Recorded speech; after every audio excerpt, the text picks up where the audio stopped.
Hello and welcome to the Speaking Frankly Football Show. I'm Frank Hughes, the Chairman of Skelmersdale United Football Club, and alongside me is my co-host and passionate press officer AJ Vigette. Not that being involved with the football club is a prerequisite for hosting a football podcast, but it certainly helps. We are ready to dive headfirst into the vibrant world of non-league football in the Northwest, and we might even take a moment to discuss some of the bigger headlines in the sport.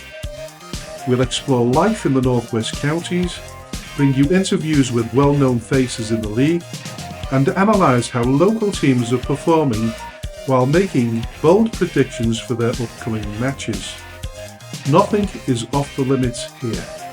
We'll be diving into all kinds of topics, including complicated refereeing decisions and regulations that often leave fans perplexed. We want to hear from you too. This is your show, so don't hesitate to reach out with topics you want us to tackle. Let's get this conversation started and enjoy every single moment. We are speaking frankly.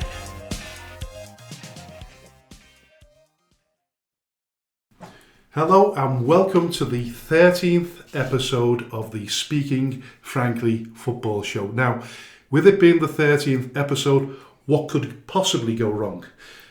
AJ? Well, any number of things really. We could have electrical problems. We could forget our lines. We could. Lines? Do we have any? We do. We could accidentally insult somebody. Well, we've done that before, haven't we? Less said about that, the better. Yeah. A whole heap of things could go wrong for episode 13, but never mind. We are here, as Frank said, on the Speaking Frankly Football Show with him, Frank Hughes, the man who knows exactly where he's taking his football club, Skelmersdale United, and me, AJ Vigette, who's not really sure what he wants for his tea. So here we are. Yes, and listen, we'll just go through a few news flashes, and we'll probably talk about this in next week's episode. But yes. Runcorn Lynch have announced they've sacked the manager, Anthony Kay, a decision made by the Trust Board. They're currently sitting 9th in the Northern Premier League West. Sounds a little bit harsh to me. Yeah, I don't know. There may be some sort of behind-the-scenes goings on that we are not 100% sure on. But from a footballing point of view, you'd see no reason to sack him, given his consistency and his push. Or maybe not achieve the targets that were expected in the new year, because a lot of managers are told, aren't they, that you've got the reins of the football club, and we'll review it in the new year. Maybe that's what's happened. They've not quite as pushed on as far as they expected to. Maybe they were expected to be in the playoff positions. I don't know. But listen, we'll no doubt know more about that, and maybe we will know who the new manager is next week in next week's episode. Possibly. Marine will host a media event to present their plans for a new stadium. So they've got ambitions now to move to a purpose-built ground. They're going to keep what they've got, which is a big cash cow, because it makes a lot of money.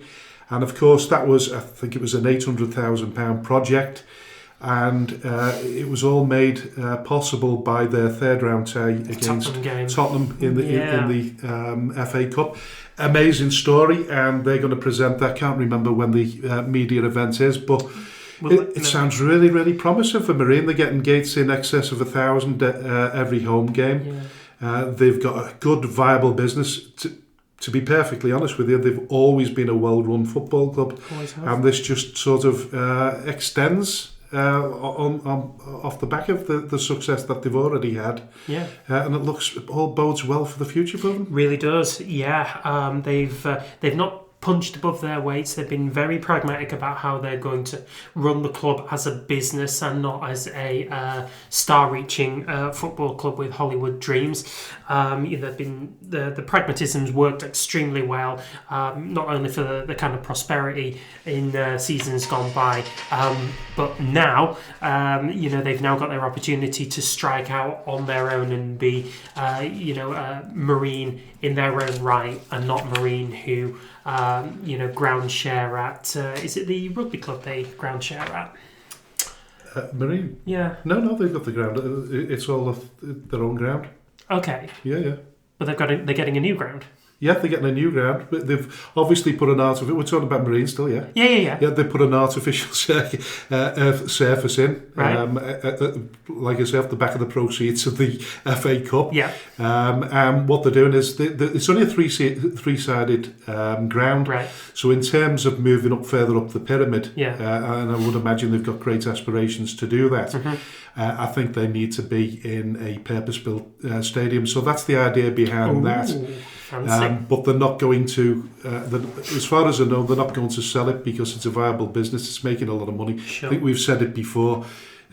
Most artificial surfaces, if you've got one pitch, it generates revenue between £270,000 to £300,000 a year. So it's a good, strong, viable business. And off the back of that, it would probably support their grand plans to move. Listen, we'll know more about that next week, and we'll when they hopefully release the feature it next week if we remember. I have never known a non-league club move from stadium to a purpose-built stadium. And I think that probably just shows the pragmatism and how smart they've run it as a business, that they can afford to do that now. But I think they won back-to-back titles in the Northern Premier. I think there was only one division, then the Northern Premier League, and they won back-to-back titles, I think, and they couldn't go higher up. They refused it, didn't they? Yeah. Well, they couldn't because of the three-sided ground. Oh, come on! Oxford United have a three-sided ground, and look at them. Yeah, I just think it limits you. It's very boxed in. The parking facilities at Marine are not great. Right. Obviously, you get opposition from the local neighbours, which always makes it difficult. Well, we've got a story on that to bring you later. All right, yes. Yes, we do. Okay, listen, on the last sort of news flash is Danny Wilkins, we heard the other day, was appointed as the new chairman of Clitheroe. He's only 31 years of age. He's a businessman. He's had over 200 appearances for the club. He's currently injured, but expected to come back in 2 months. He wants to carry on playing. I don't know whether there probably is somewhere down the line a chairman stroke player. I know we have player managers, but I've not heard of many chairman stroke players. So that's an interesting one. We'll report more on that. He stated he isn't putting any money into the club. They want the club to be self-sufficient, self-funding. Director of Football Carl Garner called for investors, if you remember when we previously spoke about it. But it doesn't appear anybody came forward in terms of investing it. There may be, but we've certainly not heard of it. But the new chairman has stated that probably, the only thing, one of the things that he will bring to the football club is new, fresh ideas from a young perspective. I'm not suggesting for 1 minute that the rest of the committee are a bunch of old farts. But listen, I put myself into that category because I'm 57 years of age, and listen, it is a young man's business. There's no doubt about it. But listen, they're the sort of break-in headlines. Yep. We'll move on to the Northwest counties and the roundup and the sort of the highlights over the weekend. Ramsbottom's manager Steve Wilkes, who has also been a guest on this show, he completed his 1,250th game as a manager. Absolutely stunning achievement. A big shout out to Steve. It's a magnificent feat. Certainly is. Bit of a nervous finish to the match at Squiresgate. The Crews in 3-0 at half-time and a couple of goals in the final half of the game made things quite tense, but they still managed to get over the line. A good test of character. But well done to Steve. That's quite a feat, isn't it, 1,250 games? I don't know of anybody sort of beyond Moyes, Ferguson, Wenger. How many did Ferguson get? Oh, God, over 1,500, I'm sure. It may have been sort of 1,500, and a few more. Moyes just sort of tapped over. Was it 11? It's about 700 that he's getting. Yeah. And then Wenger's obviously surpassed the 1,000 mark as well. So I don't know anybody beyond that who's managed 1,000 games. So for Steve to do that, get the win, and still continue his promotion ambitions, that's a pretty stunning day for him there. Yeah, I'd like to tot up Tommy Lawson's managerial career. That must rack up a few numbers. I mean, if he hadn't been a scout for 5 years, then he would have definitely added to that. There's absolutely no doubt. Definitely. He may have already got over the line had he not been a scout, but there you go. He's with us now. Yeah. That's all that matters. Now, Bury, they kept up the heat on Ramsbottom with a victory at home to Lower Breck. Now, Lower Breck had a fantastic 5-0 win at home to Pilks last Thursday to Pilks. So they went into that game full of promise, but they took the lead as well. They took the lead, but as early as the first minute, I think. It certainly was, yeah. Tom Mitchell getting the goal in the first minute, but then DJ Pedro got on the scene, scored a 17-minute hat-trick in the first half. They put them 3-1 up. Sam Burns got a consolation with 8 minutes to go. I'm sure they would have looked at trying to grab a point sort of from that. So talking about Ferguson, it must have been squeaky bum town at that stage. I would have thought so, yeah. I mean, if you ask Bury fans, they probably said that they had it all under control. But I mean, we know, we've discussed it at length, just how good Lower Breck are. So I think Bury, if you were on that pitch, you'd have been feeling it. And I've sent a message out to Gary Moore, I think it is Gary Moore, the manager of Lower Breck. Yeah. Love to get him on the show because that's another fascinating story as well. So if you're listening, Gary, I have sent you a message. Please reply to it. Up, Fantastic. Chadderton, they lost at Charnock Richard, which we didn't expect, I suppose. I mean, let's get the... did I... Yeah, I called it. I called it a Charnock Richard home win there, purely because Charnock Richard at home is extremely difficult for anybody. And given Chadderton are now experiencing that wobble that we thought that they might do, as the season starts to progress, that was less surprising than I thought. Yeah, it was tight, and that first half it was 2-2 at half time, so it was really everything to play for in the second half. But Charnock Richard getting that goal sort of with 20 minutes to play, and then holding out for the win. I think it counts Chadderton out. I know it's early days still, but I would say that they have an awful lot to do. So at this moment in time, they're still third, but Paddingham are breathing down their necks, as are Lower Breck, and you can't really count out West Didsbury and Chorlton either. So I think if they're going to, stay in the playoffs, they've got to make a good run for it, and now. They've lost 4 of the last 6 games. To put it into perspective, the 19th in the form table. Yep. So they've got a fair bit of work to do now if they're going to stay in the race. Yeah, they certainly have. I mean, it doesn't help that they lost their top goal scorer to Bury just prior to Christmas. We certainly have mentioned it. Quite a contentious issue. It was a little bit, yeah. I mean, there's nothing wrong with that. I mean, Bury haven't broken any rules, but in all's terms fair of in love and war. All is fair in love and war. But if you're a Chadderton fan, you'd be absolutely devastated. I think Chadderton might be sort of looking a little bit sort of long term anyway. They're just laying a artificial surface themselves now, so they've been, for most of the season, I think they've been playing their games at Avro. They certainly have, yep. So probably one eye on next season when they start making a fair bit of money through the artificial surface. Yeah. And you can see a sort of a marine-esque sort of history or future history. Yeah, definitely. Meanwhile, Padding, still the dark horses. Oh, yeah. They're sneaking their way into the playoff positions with 4 games in hand on the leaders. Yep. Now, Ramsbottom could go level on points with them, but it's a big ask Yeah, it is. I mean, I think Padiham, if you ask a Padiham... Padiham could go, yeah, not Ramsbottom. No. Padiham could go level with Ramsbottom. Yeah. They could do. They will. I think if you ask any Padiham fan, they'll take it one step at a time. And I think keeping Josh Briggs, is vital. He's on a seriously good goal scoring run. He grabbed a couple of goals last week. 2 more again today. On Saturday, last weekend. So the omens are pretty good for Padiham, but I think they'll take it one game at a time. And they've still got both Remy and Berry to play.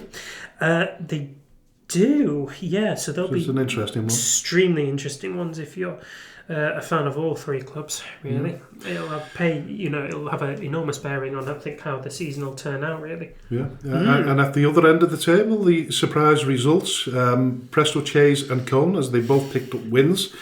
Cone probably the biggest surprise as they beat Glossop, and I've spoken to Richard Brodie. They went 1 up and just failed to kill the game, and then were undone on the counter.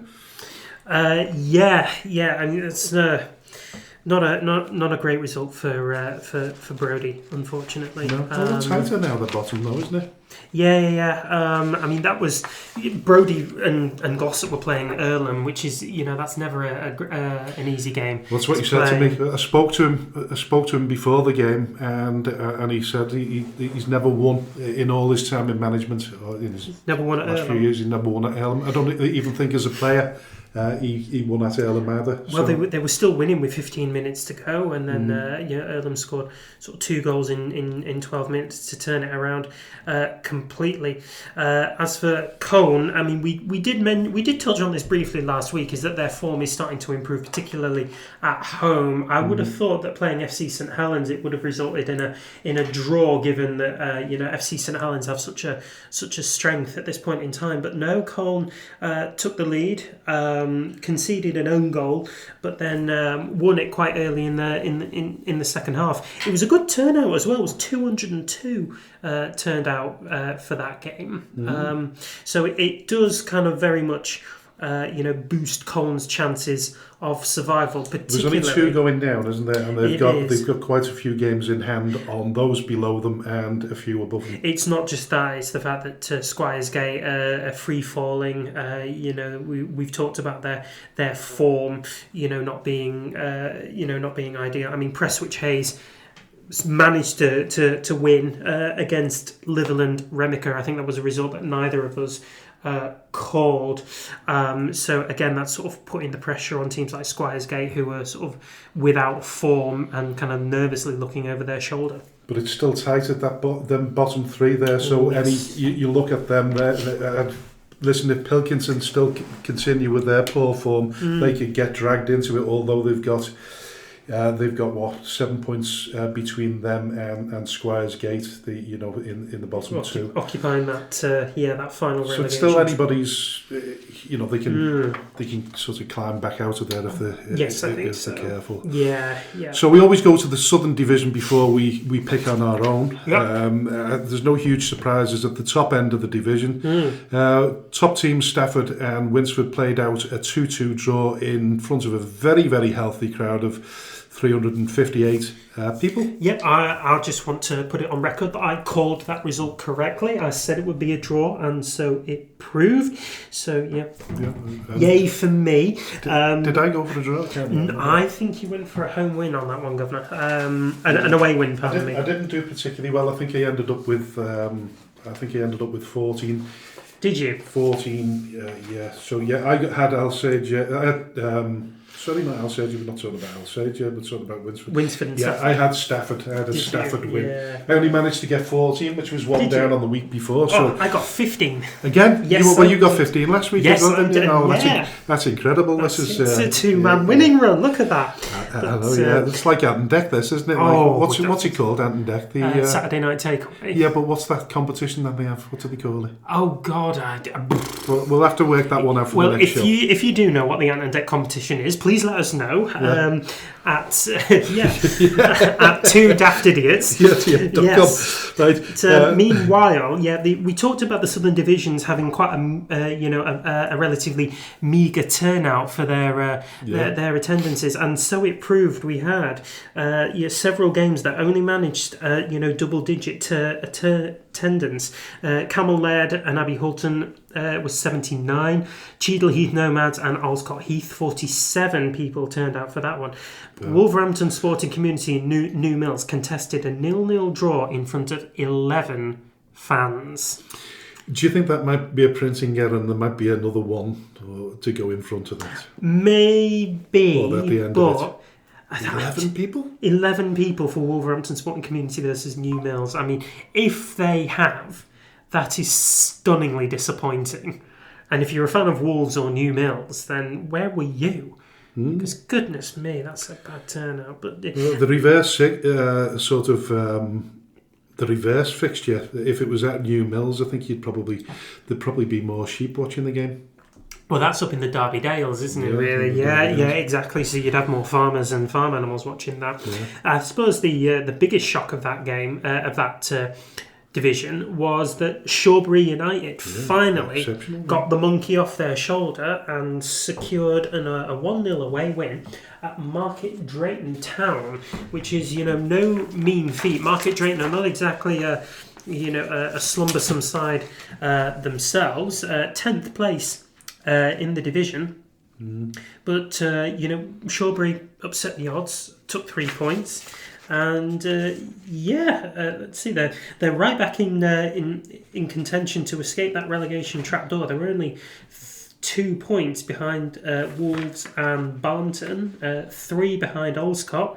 So everything to play for if you're Shawbury. Well, I think Runcorn's managed to sort of reinvent themselves and start winning games, drawing games, and what have you. And they've dragged themselves from the bottom of the table. They certainly have. There's not everybody else below them seems to be free falling. Well, no, they still, there was like a sort of renaissance amongst teams there. The gap between them, you'd have expected Runcorn to have sort of pulled away from them a little bit more than they have. You would have thought so, yeah. I mean, they did win at the weekend. They beat Barton 5-1. Tom Ruffer, shout out to him, got a hat trick. But that being said, it probably underlines how much of a good job the new gaffers have done since they've been there. We did interview them on the show, but then also it probably shows how far adrift they were at the beginning of the boys' tenure, having got there and realised how much of an enormous job they had to do, because there was clear daylight between Runcorn and everybody else, and somehow they've not only closed the gap, but they're now up off the bottom and out of the relegation zone as things stand. Yeah, so it's stunning. Yeah, it's close at the bottom there, and it's close at the bottom in the Premier Division. We will come to the bottom of the First Division, First Division North. But talking about our division, Atherton LR managed a cracking 3-1 win away from home. Now, this on paper was a bit of a spoiler. I think it could have gone. It could have gone the other way. It's potential banana skin, Main Road are not an easy team to play against. But with Nelson not playing, they managed to reduce the gap to 1 point, and they still have 3 games in hand. Yeah, their destiny's entirely within their own hands.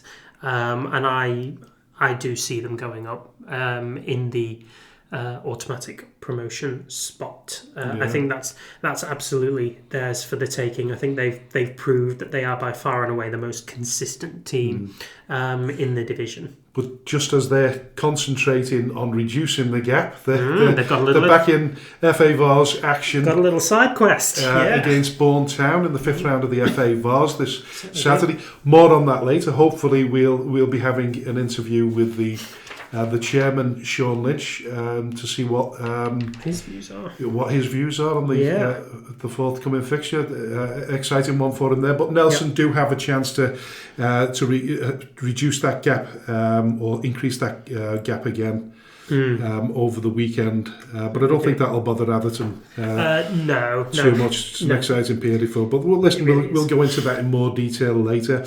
As anticipated, Darwin and Droylsden won their games, and Ashton Town did their business against Garstang with an emphatic 3-0 win, which we were looking at, but unfortunately we couldn't do the business at Route 1. No. Now, mitigating circumstances, early subs due to injuries certainly didn't help. Yeah, we lost Jason Clark, who is probably one of our form defenders at the minute, really coming into his own in the recent times. We lost him to a really bad ankle injury with 5 minutes into the game.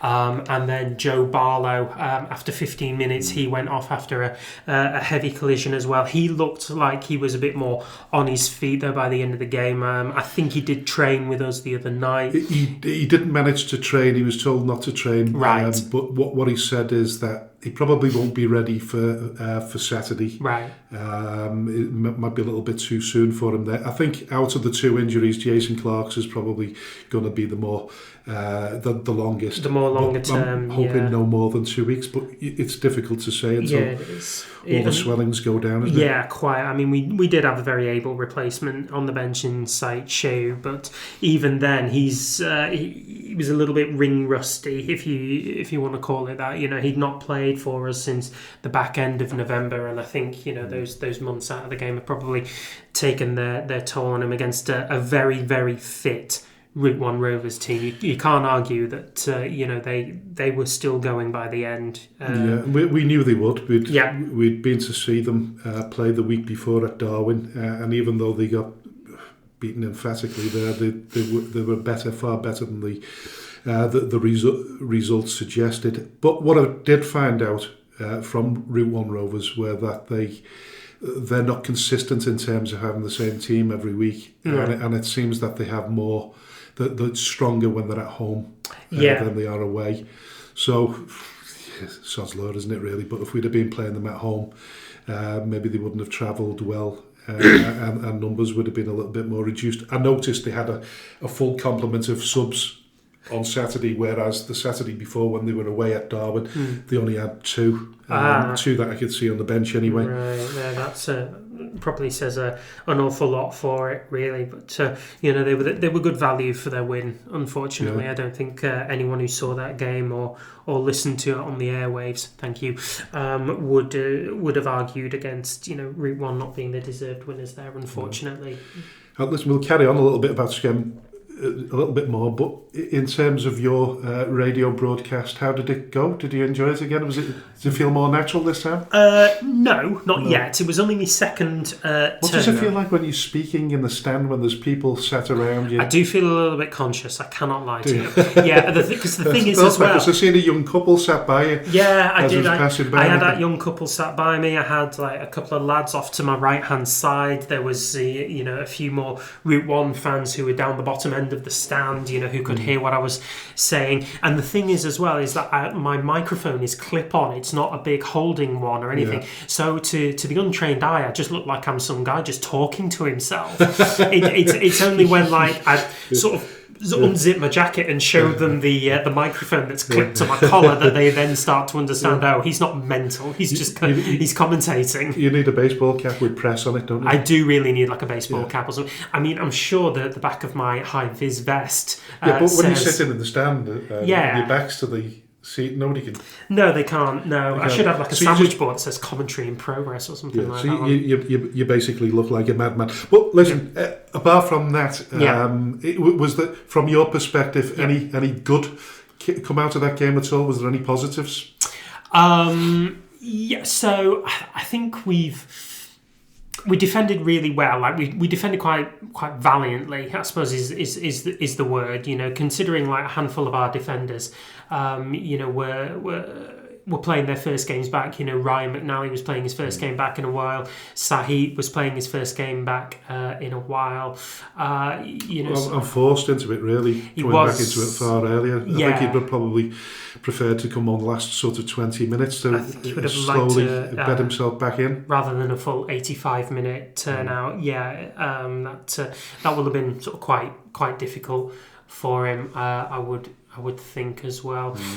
So, you know, there were sort of difficulties. The other difficulty as well is how we mount the attack from the back. We like to play out from the back, but there gets to be a point where, because that press was so intense, that we were looking for the long balls over the top. And I think the midfield may have been like a bit misused in its operations, particularly in attack. You know, we've got Christian and Jack, who've both got lungs. Christian, by the way, had a fabulous game. He did have a very good game. He was consistently running, and you know, he's very much our engine room, if you like, our box to box midfielder. So there are positives, you know, and I think if we can provide a decent link up between midfield and attack, we might start to see far more opportunities against Steeton.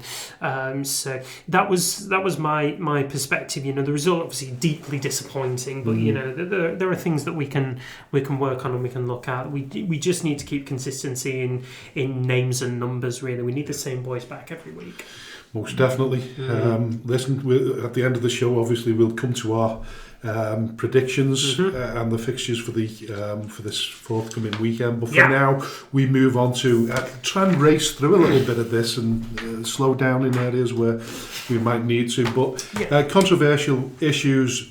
Someone that we featured. Well, I wasn't going to feature this, but it sort of came to light again because we did mention it, and it was David Coote, the former Premier League referee, disgraced Premier League referee, who said quite openly on video some nasty things about former Liverpool manager Jurgen Klopp, and then went on to be revealed in another video sniffing what appeared to be some kind of white powder.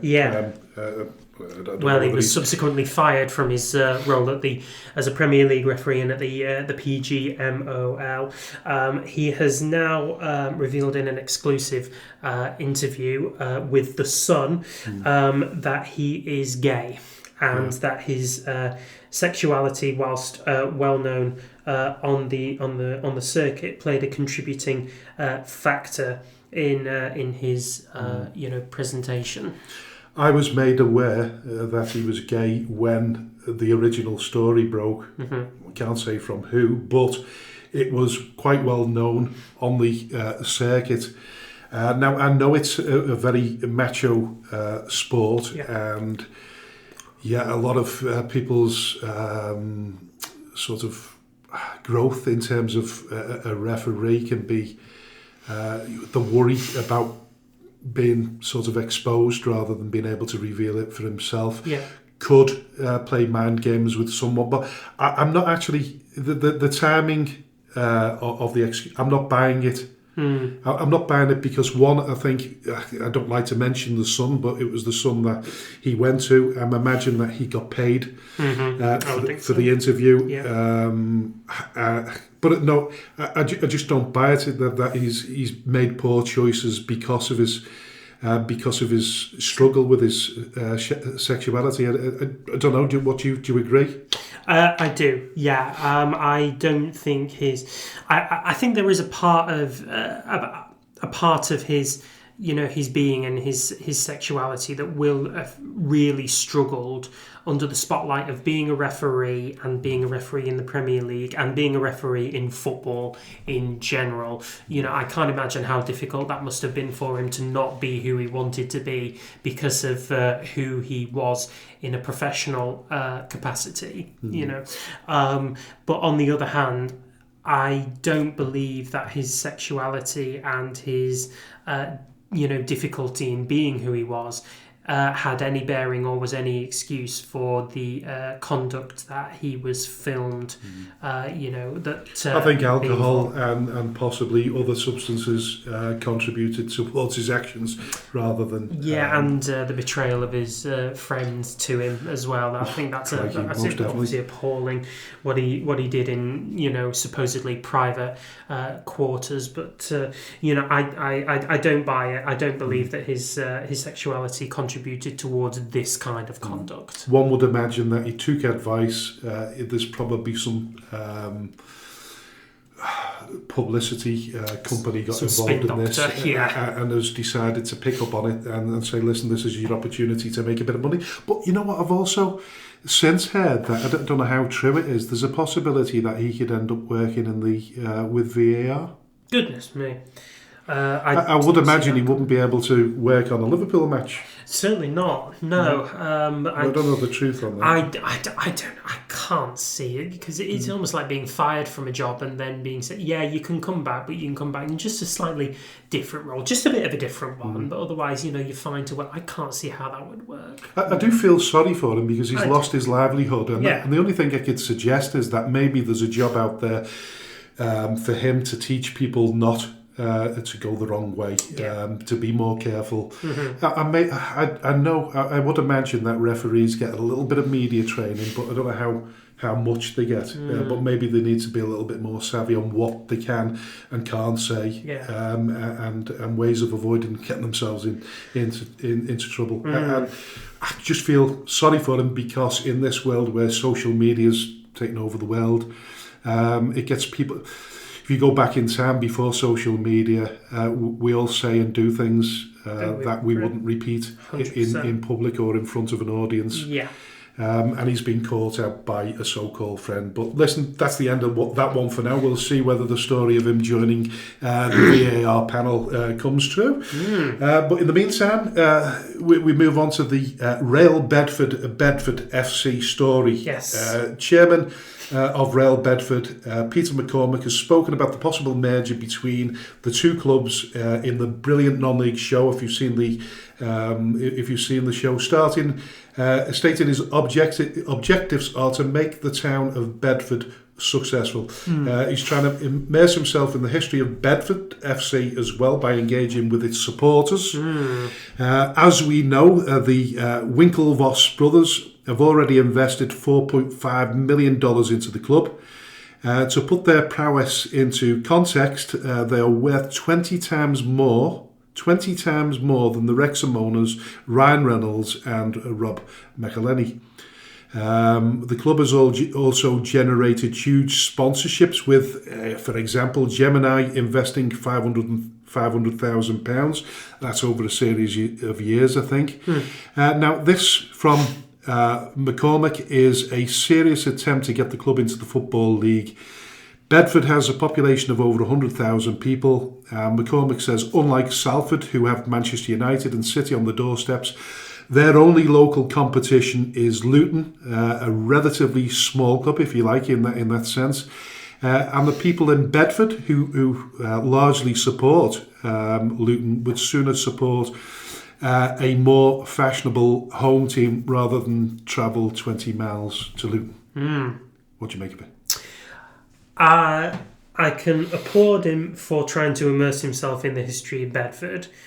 I think he could have probably started off in better ways by not renaming the club Real Bedford, because I think it shows that, it's not really traditional, is it? He's just copying off Real Madrid. We're not Spanish. Real is Spanish for royal. There's no royalty related to Bedford at all. So I think to immerse himself now is helpful if he wants to push through this merger, but I still don't know whether it'll come off. I really don't. There's a lot of money involved, though, isn't it? It's a hell of a lot of money.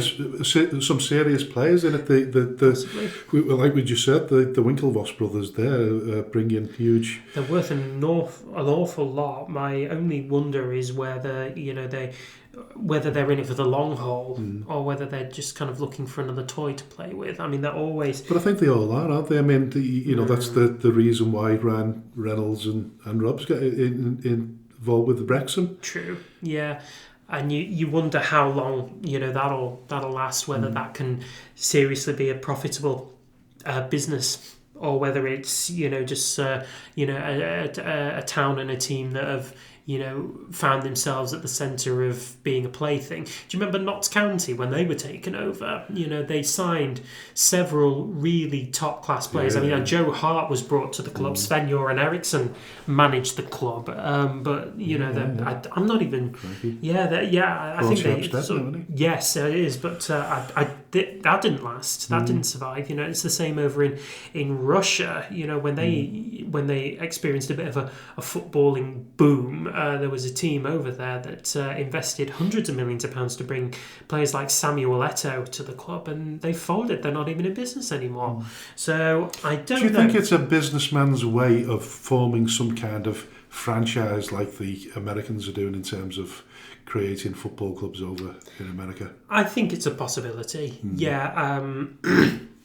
And I think by naming it Real Bedford, he's probably glamorising it an awful lot more in a way that's not compatible with the history of the town and the history of the football club itself. Do we know much about... I might have heard it, I can't remember now, but do we know much about whether the merger takes place, whether the Rail sort of the name title is going to stay the same, or are they going to discuss that before? I think, from what I've gathered, I think it's going to be the Real.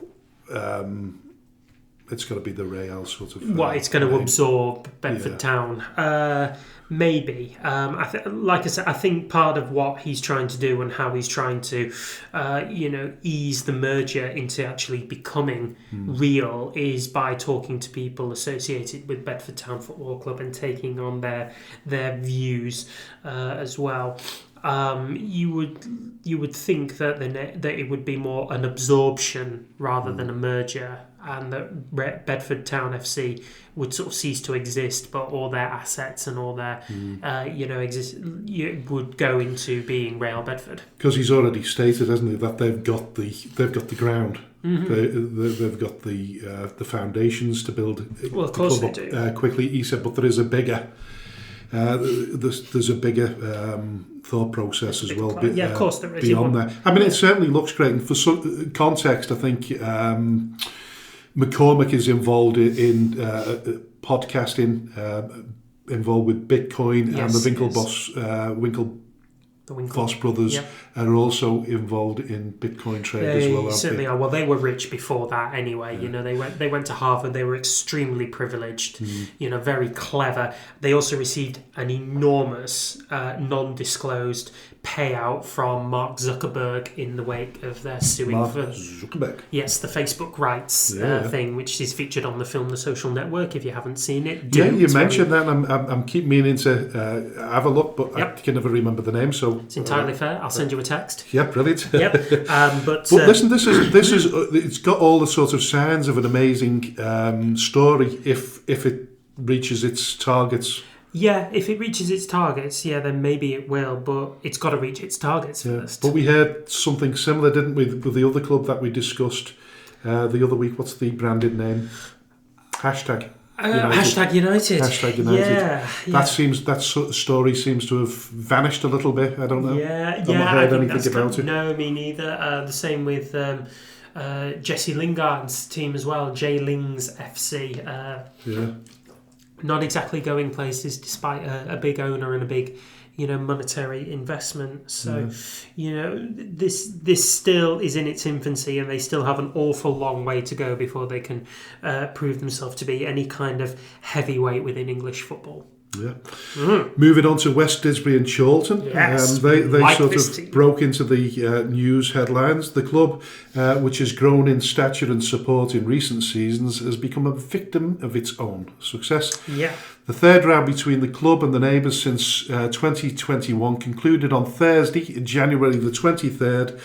Residents had objected to the club's application to keep a T-bar and shipping container in situ for another 5 years, but the council gave the club their approval.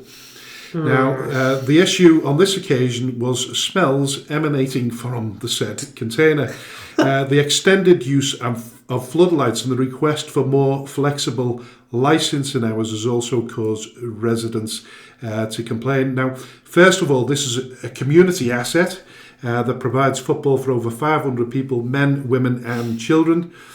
Second, the Step Places Stadium has been their home since 1997.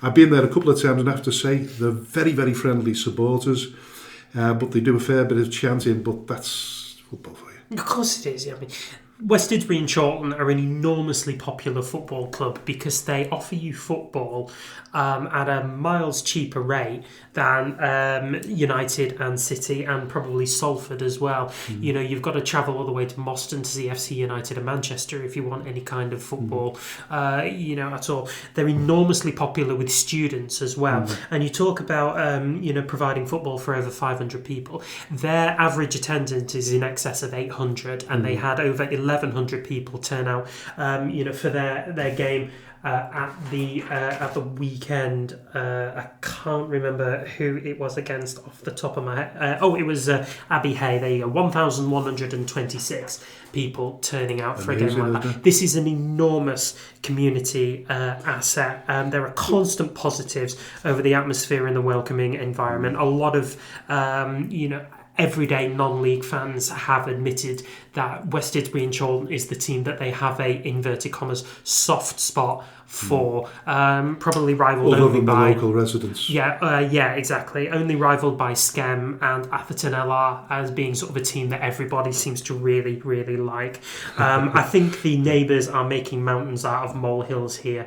Unfortunately, floodlights are going to be used when it's it's a midweek game, it's a late kickoff. Unfortunately, things like that. But there are blackout blinds that are going to help with that. Chanting, just it comes with the nature of being part of a football club, unfortunately, but they're still within the noise hours. The noise hours don't stop until beyond the hours. Exactly, you're not allowed to make certain noises between 11 p.m. and 7 a.m. So they're absolutely fine to do that.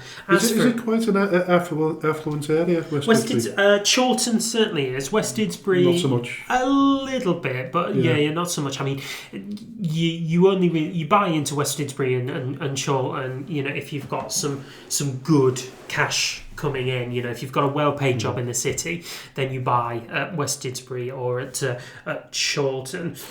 West Didsbury is, it can be a bit of a studenty hub. Chorlton less so, but even so, they're very, very well populated areas, and I think the notion of objecting for an application for keeping a T-bar and a shipping container is in situ purely for the smells is purely making mountains out of molehills, and it kind of goes along with the notion that you're never going to please everyone, be it sight, sound, parking, whatever it is. Fair bit of snobbery attached to that as well. I think so. Yes. But listen, no doubt we'll hear more about that, or it'll just fade with the smell. Yes, I think so. So moving on to Farsley Celtic, because we cover this story, the story that keeps on giving. This is the third week in a row that we've covered them in the podcast, and they're still going. And I don't want to go into too much detail, but Chairman Paul Barthorpe has released a statement recently. A big one. And you start to feel a little bit sort of sorry for him again, don't you? In terms of you put your chairman's hat on and you think, well, he's tried to explain it the best way he can, and if everything he says is true, then you can understand where he's coming from. Yeah, absolutely. So in his statement, it's a very long-winded statement, so it does make for some reading. But he points out the difficulties he's had as being chairman and what kind of challenges he has had to face, including the lack of season tickets and poor attendance. The fact that he's got to keep a small village club operating at the level that he has done, is very difficult. Constantly being let down by contractors and other kind of red tape issues in regards to the relaying of the pitch. There's not been any significant income for the club since April. The not being a hidden agenda. He was accused of selling the land to a housing developer. He was accused of and somebody's shown a document, haven't they, from Company's House that says that there's a mortgage. A mortgage. Yes, I saw that document today. Yeah, exactly. I'm not a lawyer by any stretch of the imagination. I can't read the legal jargon, but from what I've understand it, there was a document submitted at Company's House indicating the mortgaging of land between FC 2010 Holdings, which I believe is Farsley Celtic, and Intercapital Swiss for land, all that freehold land on the north side of Newlands, Farsley. And it was signed by Paul Barthorpe. So if he may very well have mortgaged that land, which, if he has done so, means that he's lied about it in this statement, because I believe in some point, there has never been a mortgage on site. I always found it quite difficult to read Companies House documents and what have you. And like you say, because we're not legal experts, it's a difficult one to get your head to fathom out. But what he has said is now, but he has said this before, is that they've actually got a start date now on the grounds, which is February the 10th, with a completion date of the 24th of March, which I will assume he's under pressure to do, because I would imagine that by the 31st of March it's all got to be rubber stamped. Up to code, otherwise they kind of go south, really, don't they? Interestingly enough, when I read that statement, I then kind of looked at the response to it from the Farsley Celtic fans, and one in particular, a gentleman called George Fernley, who is a certified fan of the club. He's also a very prominent Twitter. Do you have to be a certified fan he had to follow non-league football? I mean, he had the blue tick, so I don't know what. I'm thinking of a different type of certified. I know. I mean, but he's kind of attacked the statement a little bit and kind of given arguments against it, including the low crowds are largely due to the Buxton relocation. He's outlined the intention to relegate the club in order to make it easier to run. He's not identified, this is Paul Barthorpe, he's not identified the names of any of the contractors that have caused such outright delay. He's noted the documentation and the mortgaging of land on Companies House, and he does say that it looks like it's been mortgaged. He's also identified that where Barthorpe says he's had his car damaged, he said that there is CCTV in that area and it showed a cracked windscreen. But I mean, it's balancing one against the other, really. But listen, he's not popular with the supporters. There's absolutely no doubt about the timelines have not suited the supporters. No. But then listen, we'd like to think that he's an honourable guy, and hopefully he is, and he'll put it all right, and everybody will be happy once again. In terms of death threats and things like that, I think if that's happening, it's not acceptable on any level whatsoever. He did make a really good coup in bringing Neil Redfern to the club, though. Well, we were going to come on to that, Neil Redfern, but which surprisingly he brings him back to the club, and Pav Singh, who'd resigned the week earlier or a few days earlier, decided to come back on as his assistant. So they know each other, by the way. They do, So when Barthorpe identified Pav within his statement, he said, when Pav left the club, it wasn't for any of the reasons that were fabricated on the socials, which is largely down to the kind of the operations on the football team, I believe that Pav is part of the fabric of the club. I said this last time, and I still believe that it's true. And I think that when Pav knew that Neil Redfern was coming in, he'll have absolutely wanted to get on board and kind of look to turn that ship around. I believe actually Redfern's first game with Farsley Celtic ended in, I think, a draw. Yeah. I think. So they're not out. You can't write them off just yet. Didn't they draw against Marine? I think it was a draw against Marine, I believe it was a 0-0 draw or a 1-1 draw, something like that one. But that's an encouraging start, if that's true, given as well the exodus of players that have happened. They had another one this weekend. I think that one of the top young defenders went and signed for Bury. All right, yeah. But listen, given the fact that they're still in business, they are. They're still paying the bills. They're not in special measures or whatever it's called now. No. What was the terminology they were in? I think it was special measures. They're certainly not under embargo. The embargo, the special measures embargo. They're not not under that anymore. They're not under that anymore. So, if he's paying the bills and he's keeping the good going, and this work commences on the 10th of February and is completed on time, then it might be something they'll all laugh about one day.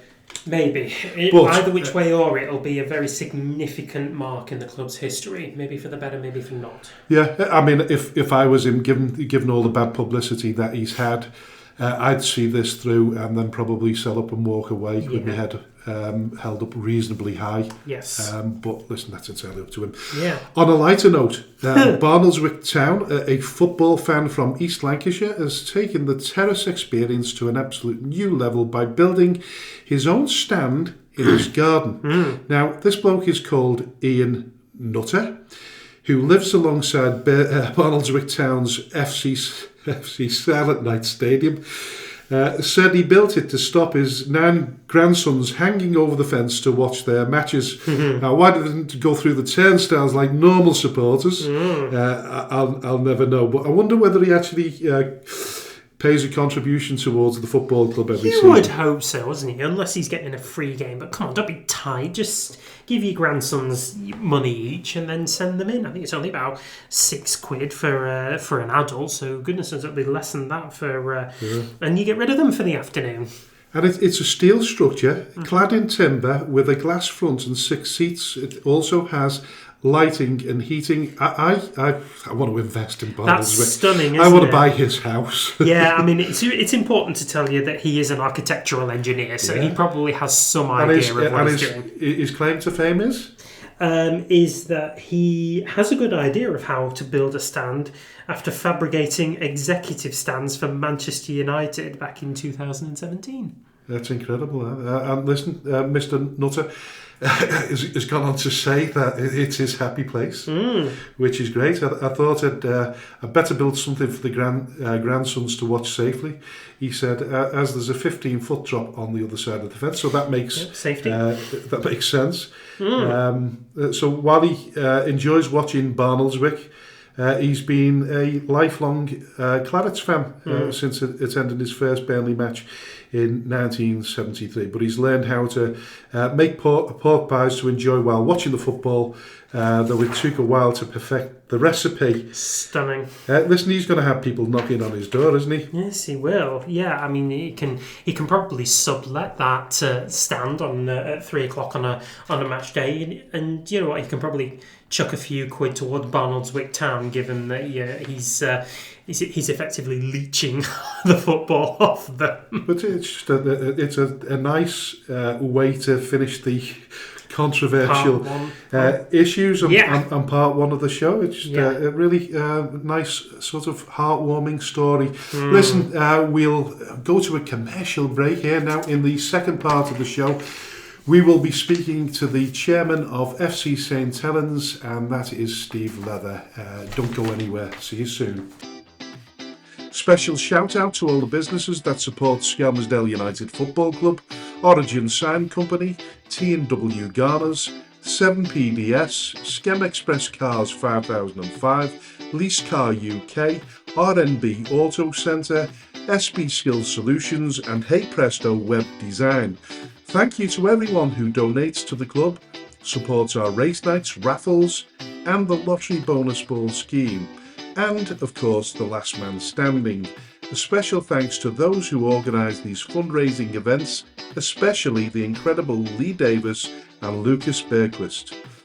To all who stand by us both on and off the field, we are truly grateful. If you wish to sponsor the show, please contact me at chairman.skemutdfc@gmail.com or call me on 07766 054 548. All proceeds will go to Skelmersdale United Football Club. Thank you for your unwavering support. Hello and welcome to the second part of the Speaking Frankly football show, and a warm welcome to the chairman of FC St Helens, Steve Leather. A warm welcome to you. Thanks very much for having me on, Frank. You're more than welcome. Listen, just a little bit of sort of insight into the football club. It was first formed in 2014. But believe it or not, the ground hosted the first organised game between St Helens Rugby Football Club and Wigan Rugby League Football Club, as well as hosting Rugby League international test matches. Indeed, it was the home of St Helens Rugby Club before they moved to Knowsley Road. It's also been a cricket ground, has a rich heritage and a beautiful setting with a cricket ground charm about it even now. Is that fair to say? I would say so, yeah. It still has those elements of the cricket club. I wouldn't say it's the most tranquil of places, like people have a perception of cricket clubs, but it still has that little bit of a feel about it, certainly about it. Yeah, and there's no disrespect to any other football club in St Helens, but I guess your mandate when you started out on this journey 11 years ago was to produce a community interest club that, first off, makes sense, and second of all, and most importantly, was built on solid professional foundations. How did it all start? I suppose we'd have to go back a little bit further than 2014, really. I mean, I suppose I got involved really in 2006 when we had like most coaches in the grassroots football, it was all about taking his lad to football. I think at the time he was about 6 or 7. In fact, it was a little bit before 2006. It was probably about 2004. I took my lad down to Pilkington Juniors at the time. And he was about 6 or 7 at the time, and we spent a couple of years there. And then Pilkington decided that they wanted to move away from junior football, and so we kind of left in a little bit of a limbo in the fact that I'd played at a decent level before, and I started coaching before at the junior level. So a lot of people kind of looked at me a little bit and said, well, what do we do from here? So we kind of I had a loose relationship with St Helens Town at the time, who at the time didn't have a junior section. So that's when it really started. So, we started in 2006 under the guise of St Helens Town Juniors with about 4 or 5 teams. But within 4 or 5 years, I think we got to about 2012, we were up to about 24 teams. So the junior side grew rapidly. How the FC project came about was I was a big believer. I'd taken some of these kids through from 6 to 7 years old right up to close on 16, 17 years. And at that time, the lads and parents were asking, what's the next step? And from my experience in the North Counties in that time was there seems to be this massive recycling of players. So it was the same players week in, week out, but every season they were in a different kit playing for a different club. Yeah. And I really couldn't see how the juniors and youth were getting an opportunity to break in. So we had a lot of discussions with the town team at the time about how we could create this pathway to allow the youth to come through. But there was a lot of people, not just in Helens Town, but there was a lot of clubs that was quite resistant to it. And I don't know why, I'm still never going to know the answer to it. But we weren't given, at the same time, I wasn't asking first team managers to select players because on my word. What I wanted is an opportunity for kids to present themselves as an ability potentially for the future. And I quickly found out that those opportunities weren't happening. So I took a step back a little bit. I got a bit disillusioned with it. I took a step back, took about 12, 18 months out of the game, and what kind of still helped running the juniors because it was a completely separate affiliation to the main town. And it's at that point then some of those same lads and others, players I'd played with before who were much younger than me, were getting a bit disillusioned and wanted something fresh and a fresh approach to things. And they all approached me to say whether I'd take this project on. And that's how it really started in late 2013. We started to put plans in together and then formed FC St Helens as a men's team, so to speak, in the August of 2014. Yeah, listen, I know this is live. There's quite a bit of a frictiony sound in the background there, like a crackling noise. I don't know what that is. I don't know whether you're on a swivel chair or. I'll stay as paused as possible. Right. Okay. Yeah. Listen. Listen. This is a unique position for us because very, very rarely do you get the opportunity. You speak to some fabulous people that have been very creative, but you very rarely get the opportunity to speak to somebody that's actually founded a club. Because if you go further back, I think you put it on the advert for the show that if you go back to the formation of Skelmersdale United Football Club back in 1882, in order to speak to their founders, you'd have to have a séance. So this really is a unique opportunity to speak to somebody that's actually, sort of took hold of the club from, bibs and braces and worked its way up. So it's quite a fascinating conversation. So listen, tell us about the club when it was in the West Cheshire League and obviously went on to the Cheshire League and how it evolved from that point. Yeah, so from 2014 we joined the West Cheshire League. If I said this correct, I think we only did the one season in that league, and it was just a one-man team really. So it was a case of let's just throw it and see what happened. And we did all right, do you know what I mean? We didn't do anything, we didn't set it on fire, but it was all about what we were doing in the background. And what I found myself quite good at was getting things organised and getting things done as professionally as I possibly could. And I think a lot of people around me started to realise that's what I was about. And so for me, I quickly realised it's like there was no way I was going to start attracting players at that early stage of the club and selling them the dream. It was never going to happen. So I had to think outside the box a little bit. So, well, how do I attract players to play at FC St Helens but also stay with us? That was the key thing. And I realised it was all about the environment, really. It was about players would come to a club that was well organised, that looked like they were progressing off the field, and their only focus was to play football. Too many players were saying, we get involved in this and get involved in that, the politics behind this, and they'll get involved in it. I ring-fenced everything from a player's perspective. And so because we did that, we quickly started to see some successes.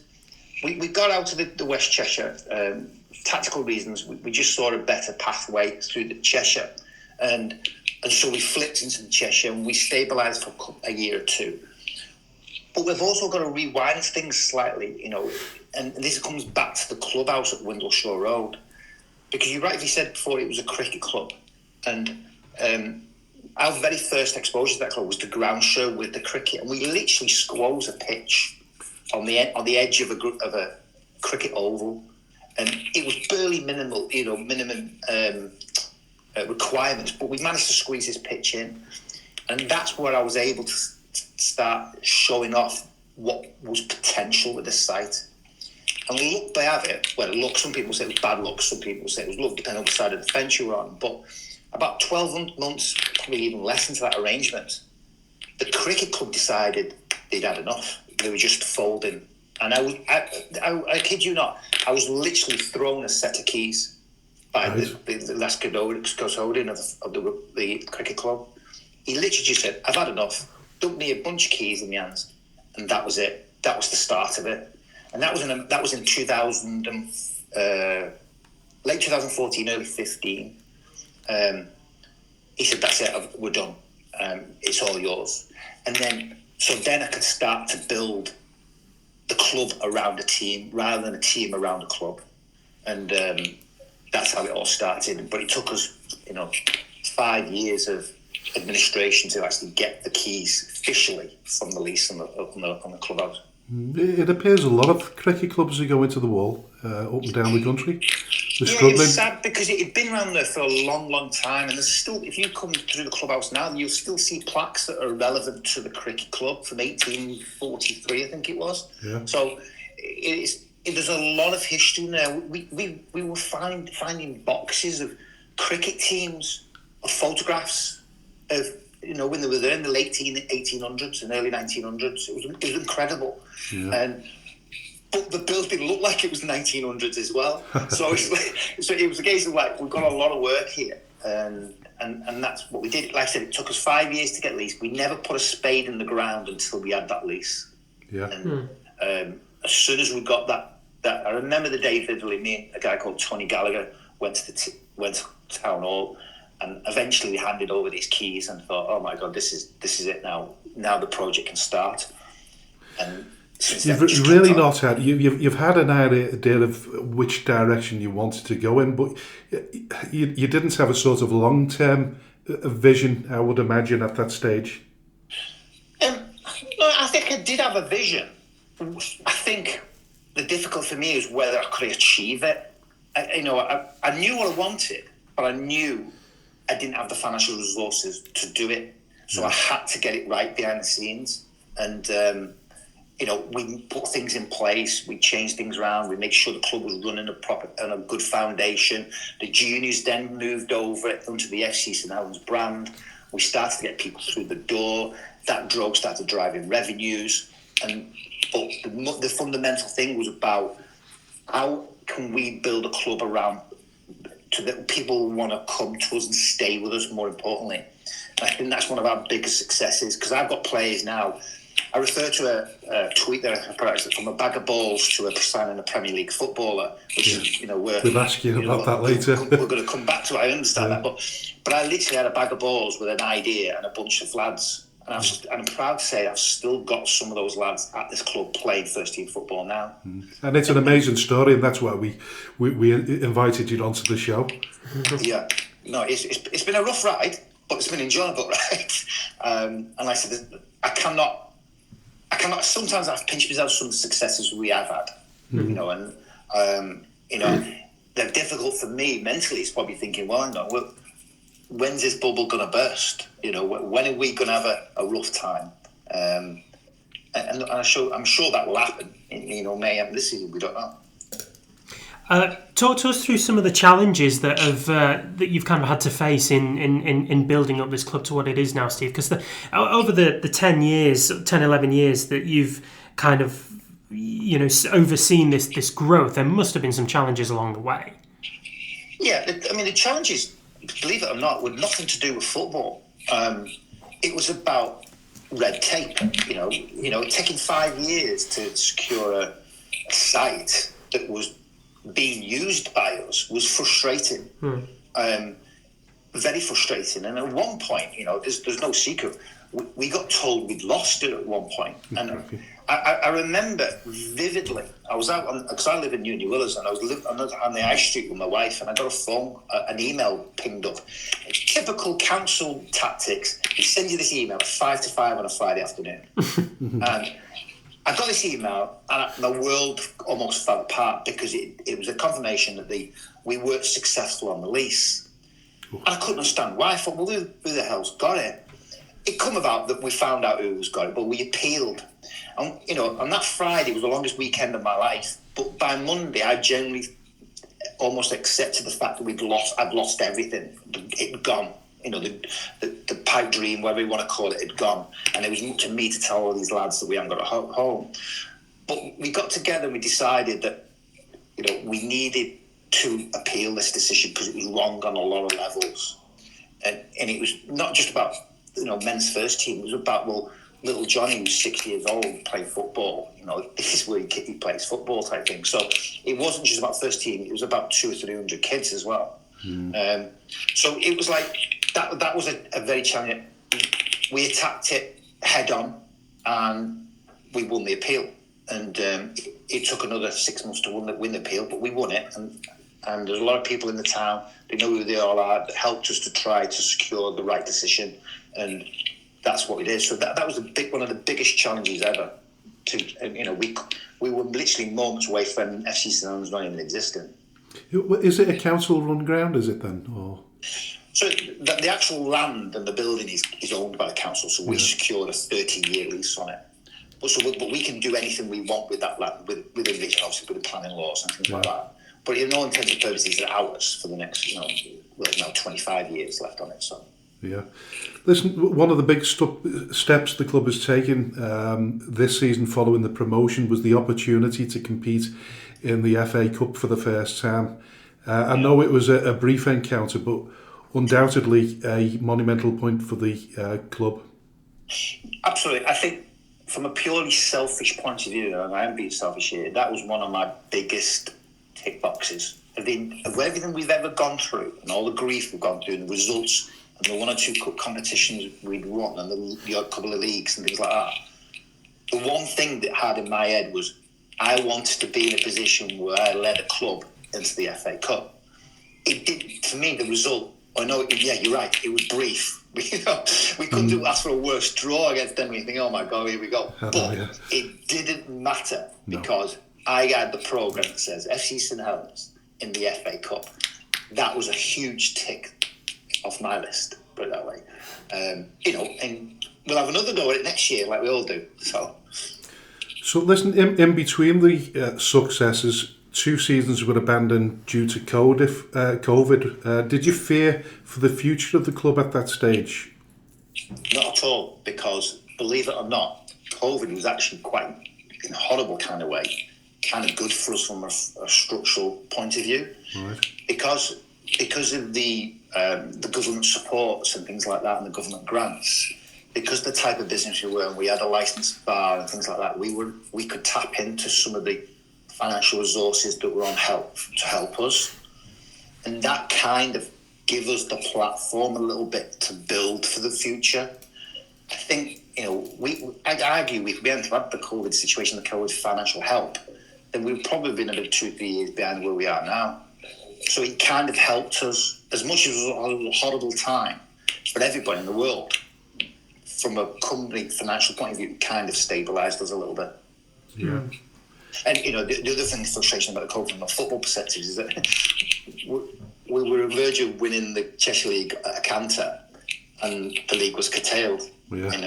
And he's like, where do you go from that? Because we also reached the Lancashire County Cup final, and that was put back almost 12 months.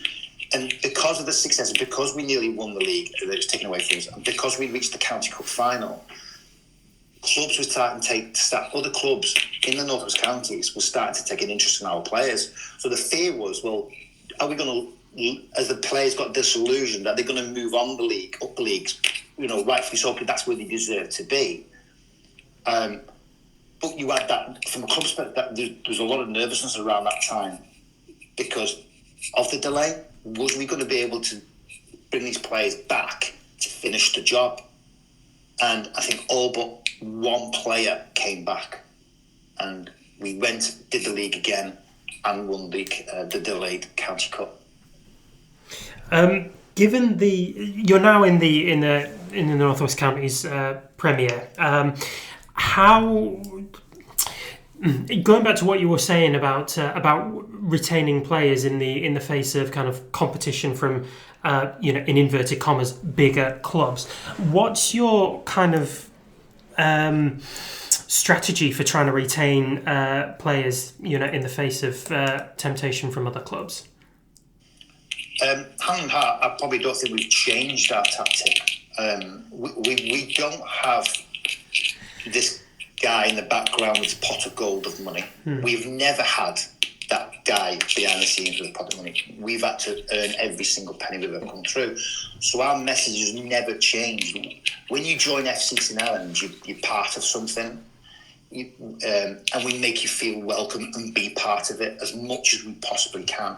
Yes, that gets harder as you go into the counties, because obviously I suppose the outlook from players and probably coaches as well is slightly different. But as a club ethos, we haven't changed, and I still drove that. We haven't changed. When you join this club, you're not going to earn the most money. There's a lot of other clubs in this league will give you a lot more money than what we will do. But also, when you join this club, you're joining something that's special and you can drive for it. And that's why I think our retention of players is probably one of the best in the league. Well, I think I think a lot of people remarked towards the end of last season how you'd managed to, bring the club up, get the club promoted on a relatively shoestring budget. It's quite amazing. It is. I kind of hope I've proved it's not all about money. It's not all about money. And, in today's world and today's football, and let's put it out, as money's trickled down, I kind of hope I'm bucking the trend a little bit. Listen, I'm not naive. I know money's important and it's going to get worse and the challenges become harder. But I will fight tooth and nail to keep the philosophy of this club the same. And that will, some people will like that. Some people won't, but that's just football. So. Now, your current manager is Michael Smith, who's no stranger to Skem as our former coach. He linked up with Jack Graham when Ollie McBride stepped down, but now has assumed the managerial role on his own. Yeah, absolutely. I didn't know. I'll be honest with you. I didn't know Mike until Jack introduced me to him, and I have to take my hat off to Mike a lot, because he came in thinking he was going to be the joint manager with Jack, and then Jack got an opportunity to go to Dubai from a career point of view, and he was never going to turn that down, and I would never expect anyone to turn that opportunity down. So he was kind of thrown into the deep end a little bit, Mike. I still remember his face almost hit the floor when I told him that he's now the actual manager. So, but you know, what a season he had! He's like he'd been there for years, and I think I've alluded to this a few times already. But he's an epitome of instilling himself in how we did things here. Yeah. And he embraced it. A lot of managers like that will come in and just sweep the play clean and bring all his own players in.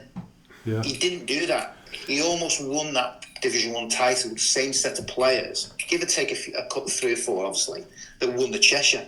Yeah. Well, listen, stability is important. So he's inherited an established squad, and like you say, he's not made too many changes. And off the back of that, has been extremely successful. Yeah, absolutely. You know, he's a fantastic bloke. He's a big family man, but you know, I'm glad I've never been in the privilege of in the changing room with him when he's lost his rag, because I believe he has. But you know, he gets his point over, and he does the job very well. Absolutely, very well.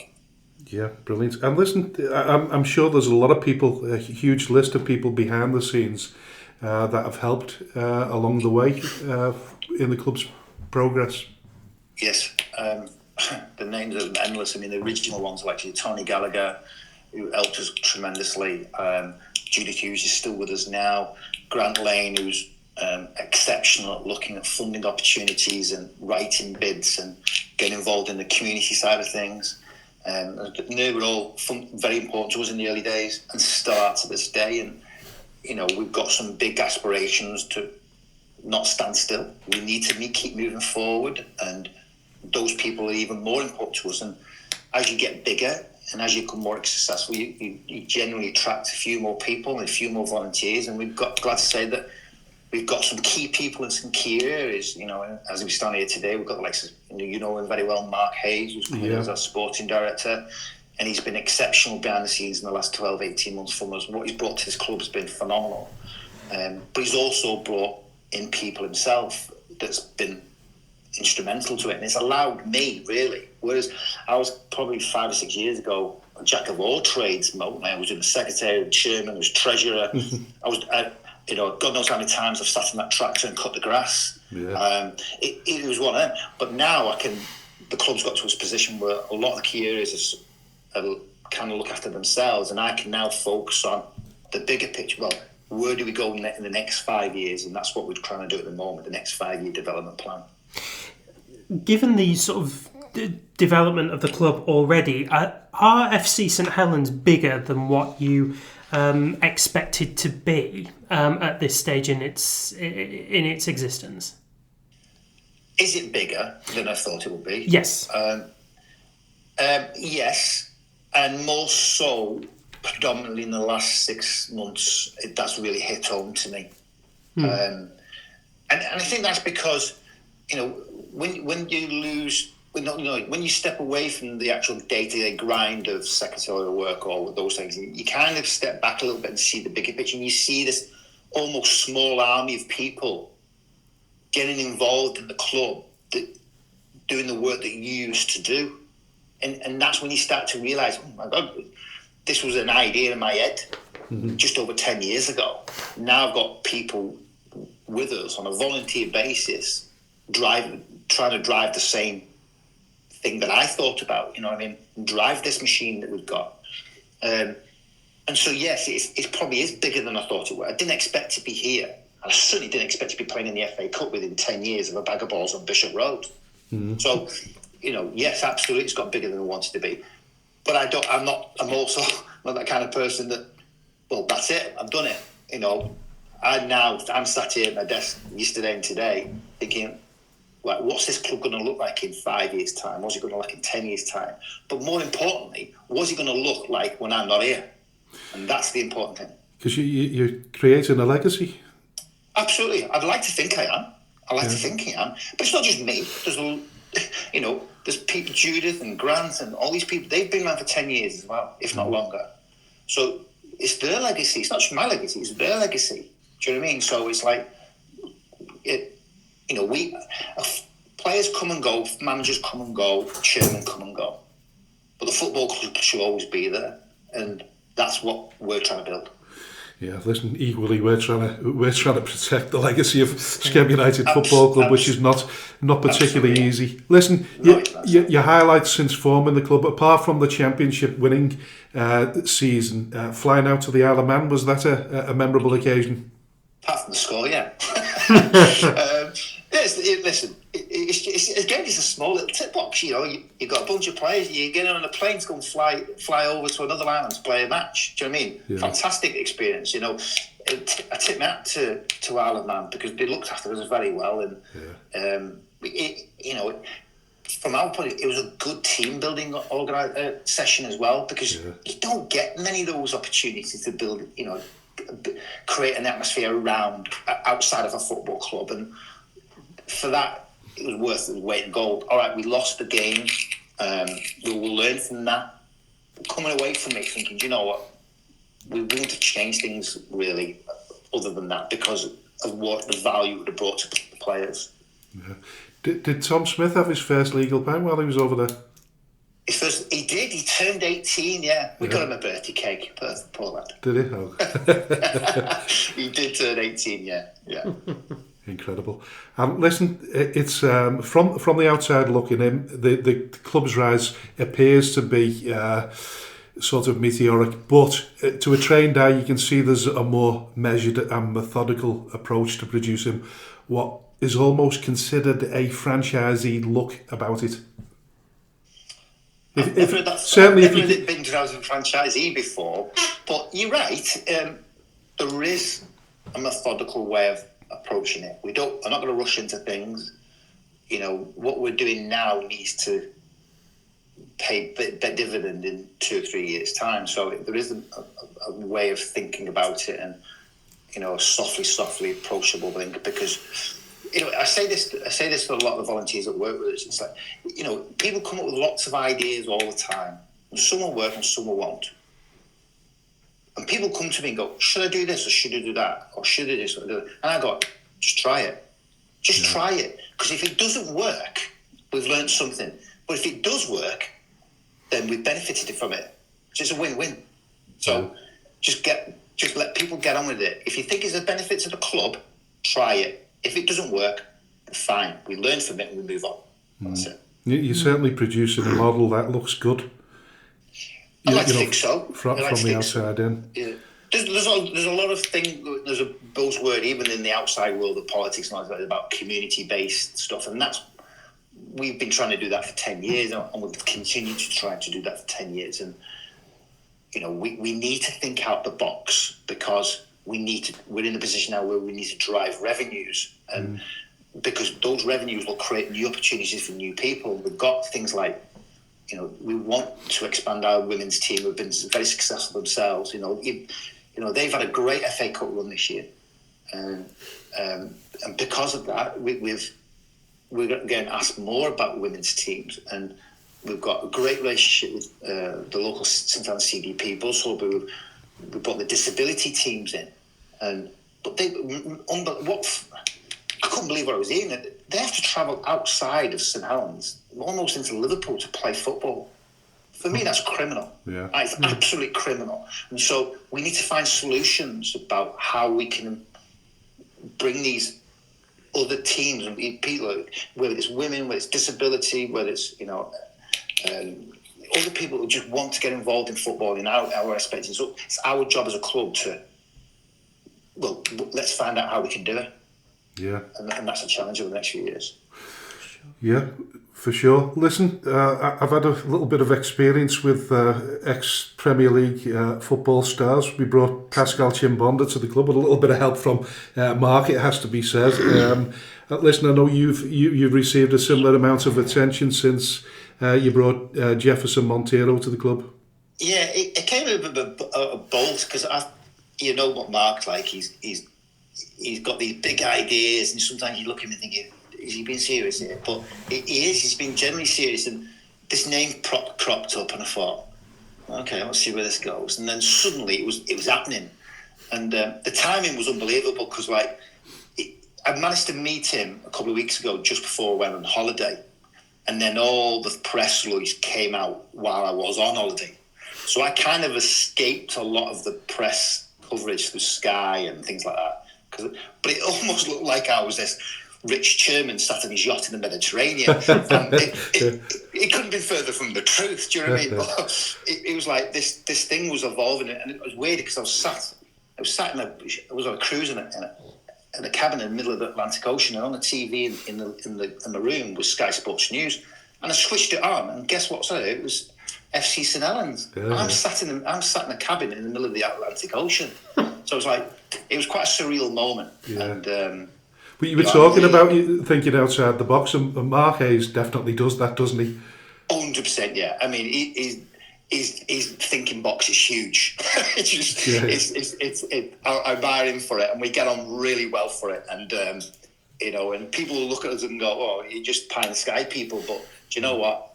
Pie in the sky people make this world go round. So we'll embrace it, and we'll bounce ideas off each other. And well, listen, 21 months ago when I took over Skem United Football Club for the second time, I did try to poach Mark, but he wasn't coming. I suppose I've known him for a few years, obviously, when he was the local pub trade, but I always wanted to get him involved somehow, but timing was everything. Yeah. And I think I timed it just about right. And he's really good at the moment. Yeah, and listen, how's Jefferson settling in? Has he played yet? He's making his debut hopefully on this Saturday. He's in the squad for Saturday, I believe. Right. Beyond that, Frank, no idea. I keep my distance from the squad. Don't get involved unless I have to.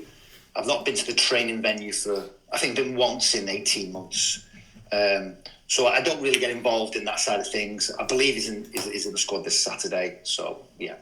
Oh, great. And listen, the facilities have grown, the business model is solid. What's the master plan, the targets for the next 5 years? Well, going back to what we said about attracting these teams, like the more women's teams and more disability teams, we have to redevelop the site.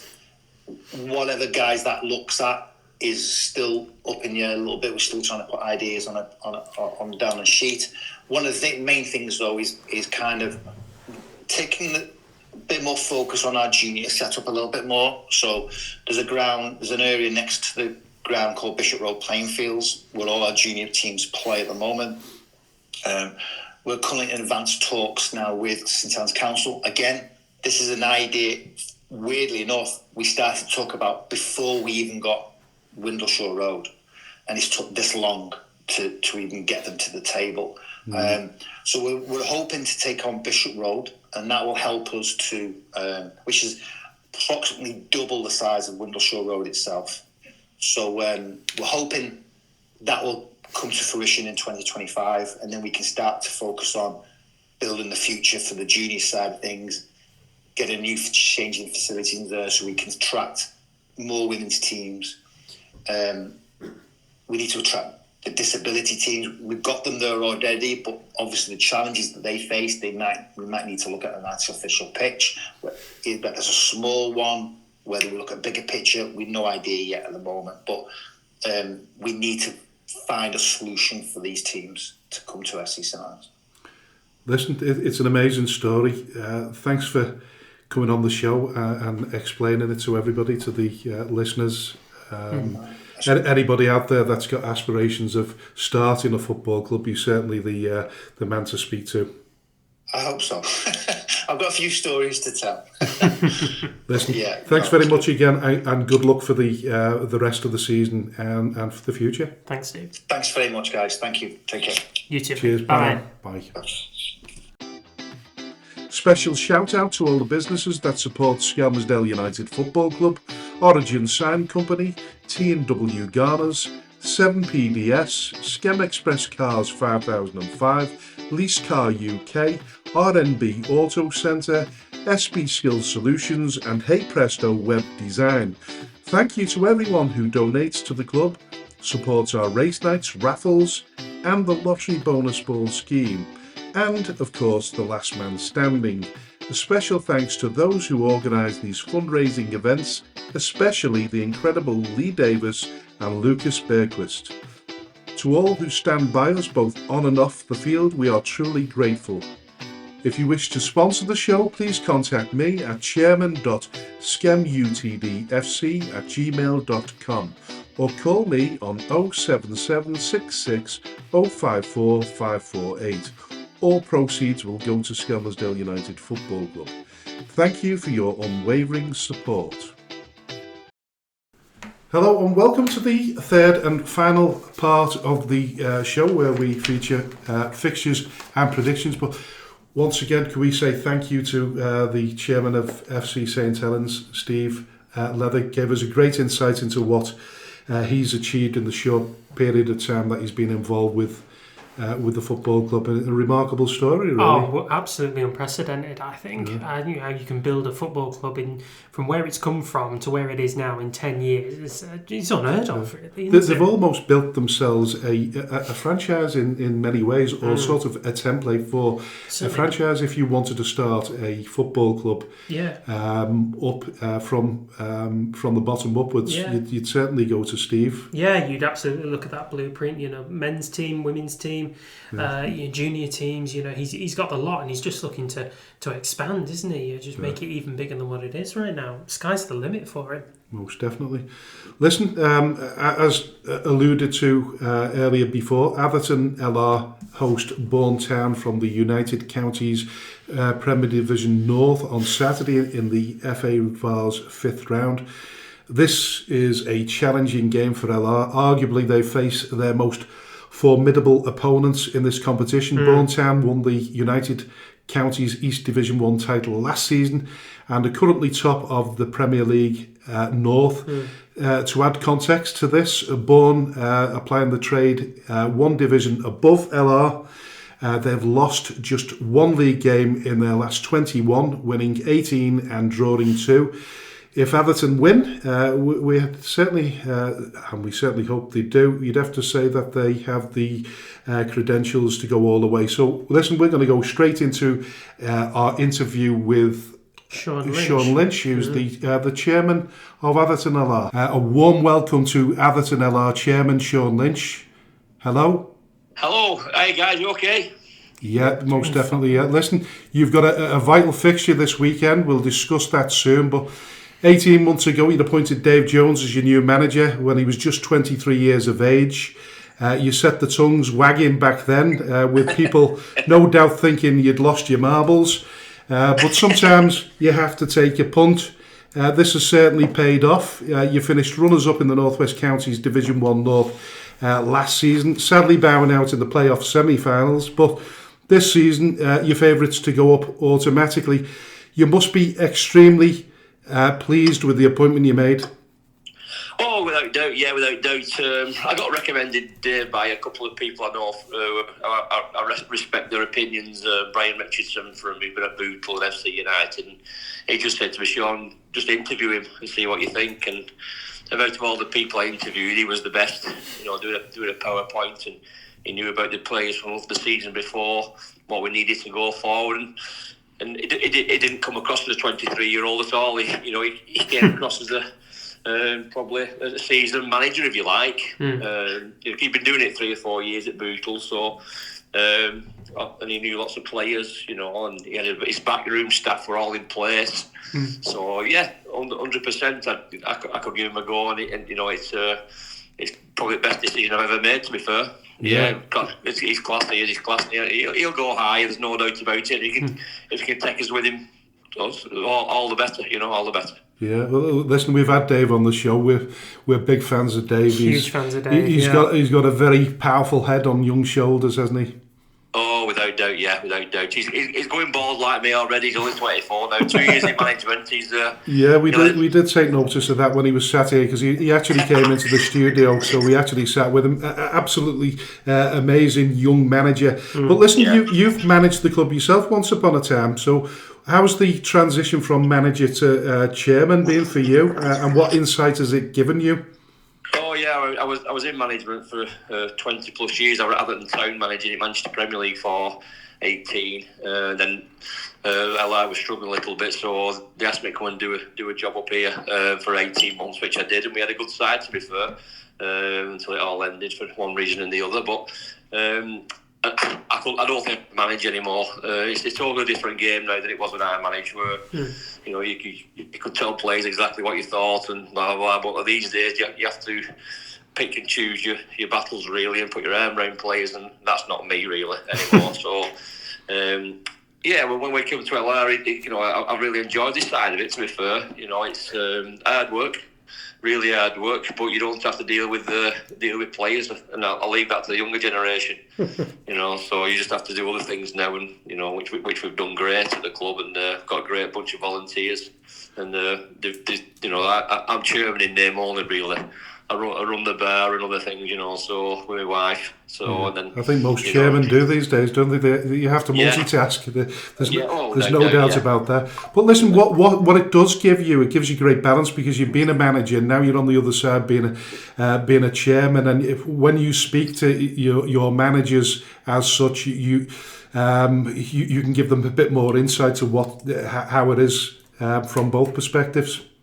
Oh yeah, it is. Yes, without doubt. I understand where Dave's coming from in a lot of his things he asks for, like different areas like recovery sessions and things like that for the lads, and some people don't think they're important, but they really are. If you get that extra 1% out over teams, it really really helps at our level, because a lot of the times in our league, if you're not on your mettle in our league, you get beat by everybody in the league, because they're all good sides in semi-pro football. There's no duffers, So if you're off your game 5%, you get done, So well, listen, we were totally surprised by the quality in the First Division North. Obviously, we came down from the Premier League, and a bit of a shock what the quality was. And we expected Everton LR to be top quality, and you've certainly proved to be that. Listen, you've managed to steer the club in the right direction when it needed regeneration. I guess there's been many ups and downs since you took over, but you appear to be getting things right. Oh yeah. It was really hard when we first started. We didn't know how to fold the club and start again. Blah blah blah. And going to an amateur league. Well, that's not me. That we decided to try and battle through it and win our battles with the people with the creditors we owed money to, and that's what we did. Because I think we went down to Manchester League. It's a long way back. I mean, look at teams like St Helens Town now. They're really struggling. It was really hard, but we battled through it. We've got a great bunch of volunteers. The club's now got like 10 teams under our first team as well, with juniors and ladies teams, and we've got a brilliant sponsor in Scott Davis from Safegas UK.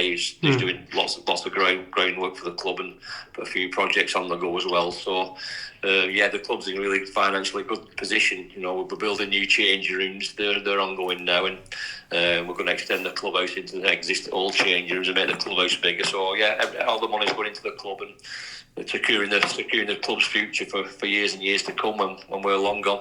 Yeah. When you were kind of making these discussions and formulating these plans to regenerate the club and get it going in the right direction, what did you want the direction to be? What onus did you then try and sell to players, volunteers, sponsors, whoever it was associated with Atherton LR? What did you tell them?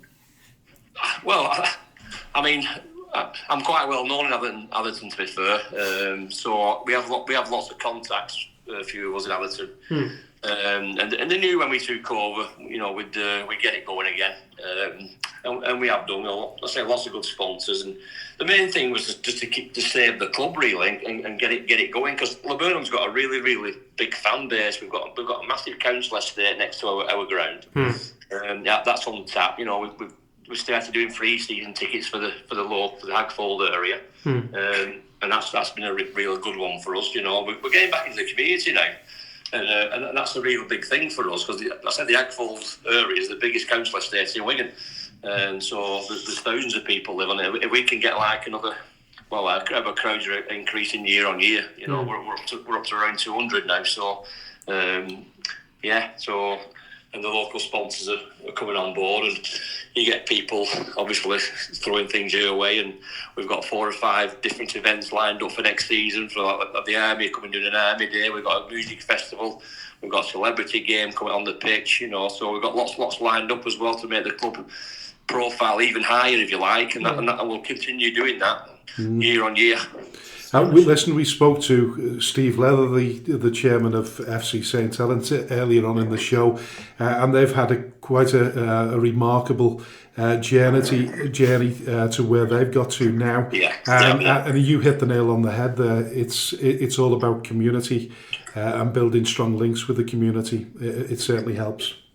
Oh, without doubt. You know, it's like I say, we've got loads and loads of people in our area. I mean, we have Atherton Collieries on our doorstep. We have Atherton Town on our doorstep, and Pennington and Daisy Hill. So it's a massive footballing area, if you like. 5 or 6 teams in this one area, but you've got to fight your own battles and come up with things what people like and what people do. You know, our bar's brilliant. You know, we serve local cheeseburgers from our local butcher in our cafe, you know, etc. It's just little things like that what can attract people. You know, we get people coming to the ground having a pint and a cheeseburger. They don't even watch the game. You know, so that's a plus, and they're bringing more financings for us. We can give to Dave Jones and improve the ground as well. Yeah, you know. And of course, success talks. Moving on to the big game. This is probably the biggest game in the club's history since reaching the semi-final of the FA Vase in 1993-94. Oh yeah. I mean, some of those them players are still coming to the ground, like Rob Allgate and Anthony Pemberton and a few others. They were the last round. They were all there watching, 3 or 4 of them. Without doubt, it's a massive buzz around the area for what's happened. You know, we're the lowest ranked team in the competition.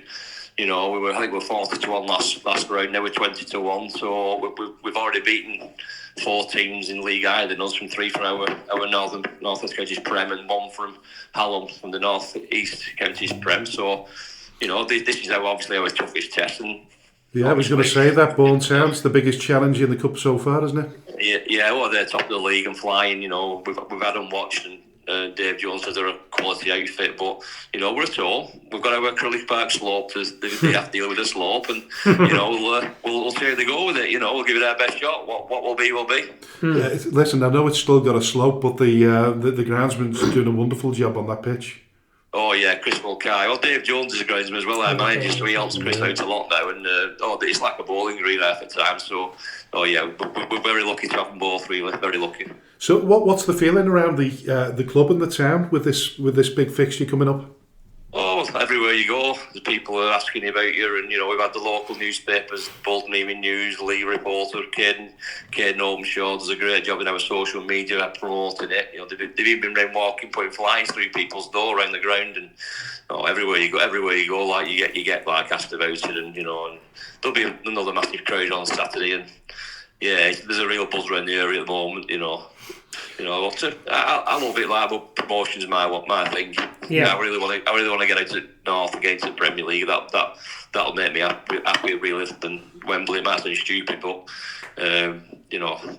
Wembley cup games are not your bread and butter. League games are your bread and butter. Yeah, you most definitely want the promotion. But listen, how far do you think you can go, and what would it mean to the players, the management, and the supporters to go one step further and actually reach the final and get to Wembley? Oh, that'd be unbelievable. Unbelievable. I mean, I'm in trouble with my wife. I booked a holiday in Parma for FA V's final weekend. So. So, you'd have to cancel that then, I guess. Yeah. Well, she's saying I can't cancel it, but I'll definitely won't be at Parma. I'll tell you that for nothing. I'll be at Wembley Stadium. So there's always the option of divorce, isn't there? Like football's more powerful than marriage at times, isn't it? She stood aside of me. You better want to joke. Oh right. Apologies to Mrs. Lynch. Yeah. Listen. Say hi, yeah. Listen, as in respect of the success that obviously the manager's brought to the club, Dave Jones. You've managed to extend his contract now till the end of 2026. Is that the end of the 25-26 season? Yeah, we have. It was a no-brainer. No-brainer. It's the best bit of business I've ever done, to be fair. We know what we get with him. He's going to take the club higher and higher and higher.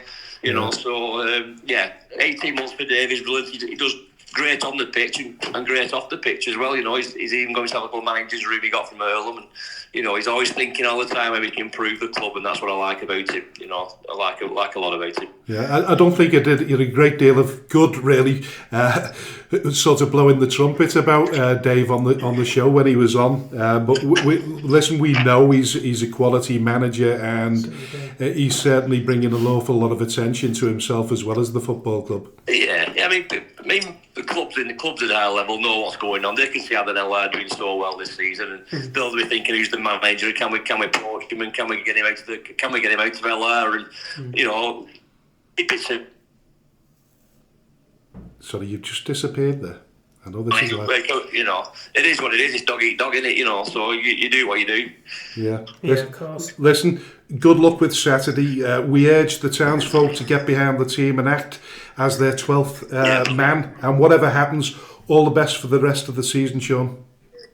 Right, thank you very much. I really appreciate that, mate. Thank you very much for the thanks call. for coming on the show. Bye. Good luck, Shaun. Bye. Bye now. Thank you. Bye.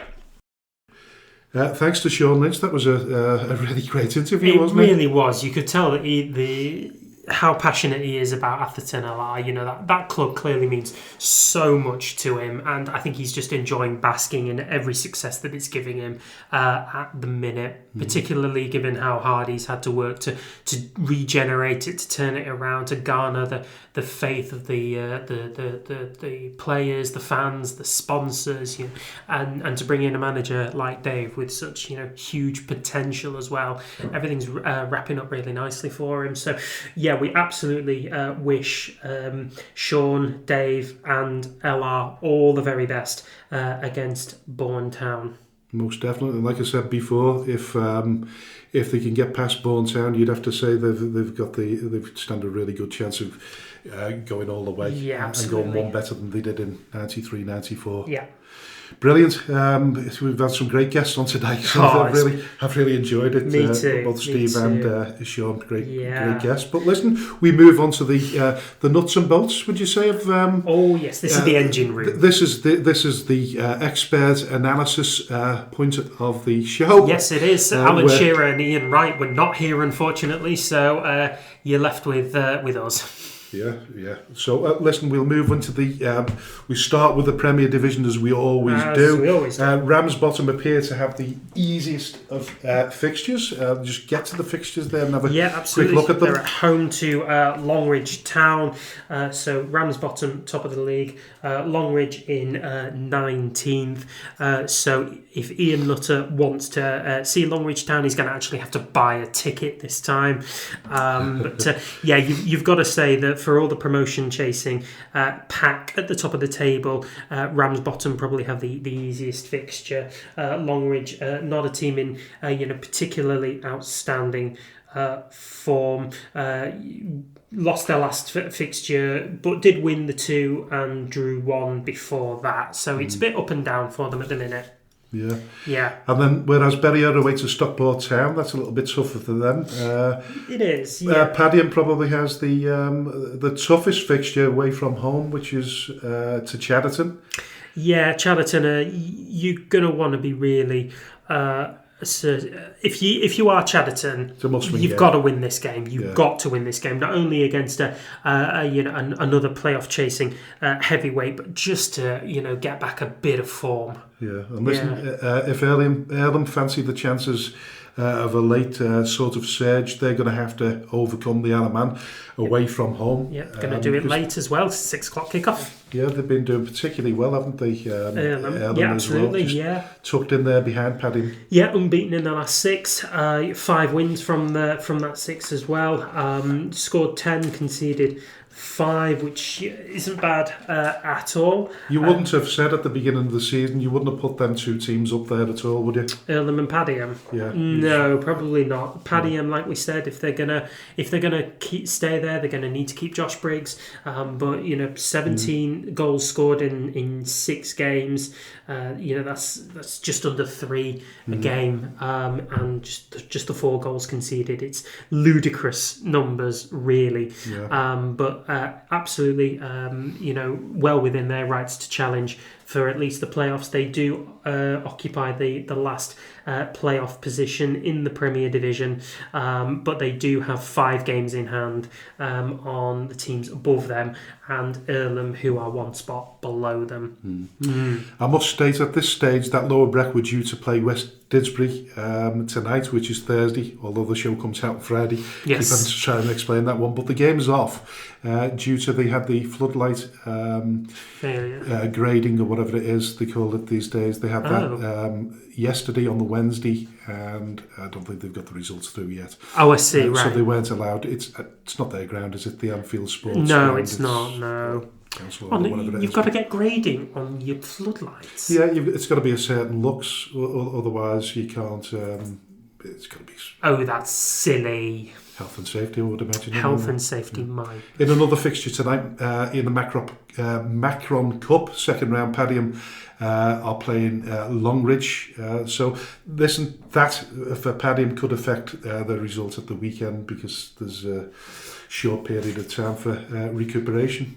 I've added that, by the way, on my sheet because I only noticed last minute. But it is, like you said, it is a cup game, but I thought I'd mention it because Padiham have got a quick turn. Yeah, exactly. They were, I think they were due to play that one on the 28th, and I think it was called off due to a waterlogged pitch. So this will be the rescheduled, fixture of that one. So they've got to play. When is that game? That's tonight. That's tonight. Thursday night, but then by they've the got to time play we on speak, it'll be Friday. So they've got to play on Thursday, and then they've got to play again on Saturday. That's a quick turnaround. That's a very quick turnaround for those 2 teams, yeah, particularly when they're fighting promotion. Yeah. So what we'll do is we'll swan dive into the fixture list as a full, and we'll give you. Well, we're going to look at the bottom of the table first, and look at 2 bottom clubs, Colne and Squiresgate. They have the work cut out. So challenging games away from home. Now, if Prestwich is going to continue their revival fortunes, they have a challenging game at Glossop. Yes, they do. But once again, Richard Brodie will want to get back to winning ways. Yeah, he certainly will. We talked about Brodie and his ambitions for being in the top 10. They took a little bit of a hit with that defeat at Earlham, particularly in the manner in which they did it. So they're not too far away from the teams above, and top 10 in 10th place is Charlotte Richard on 49 points, Glossop North End back on 43. So it's only a couple of wins really.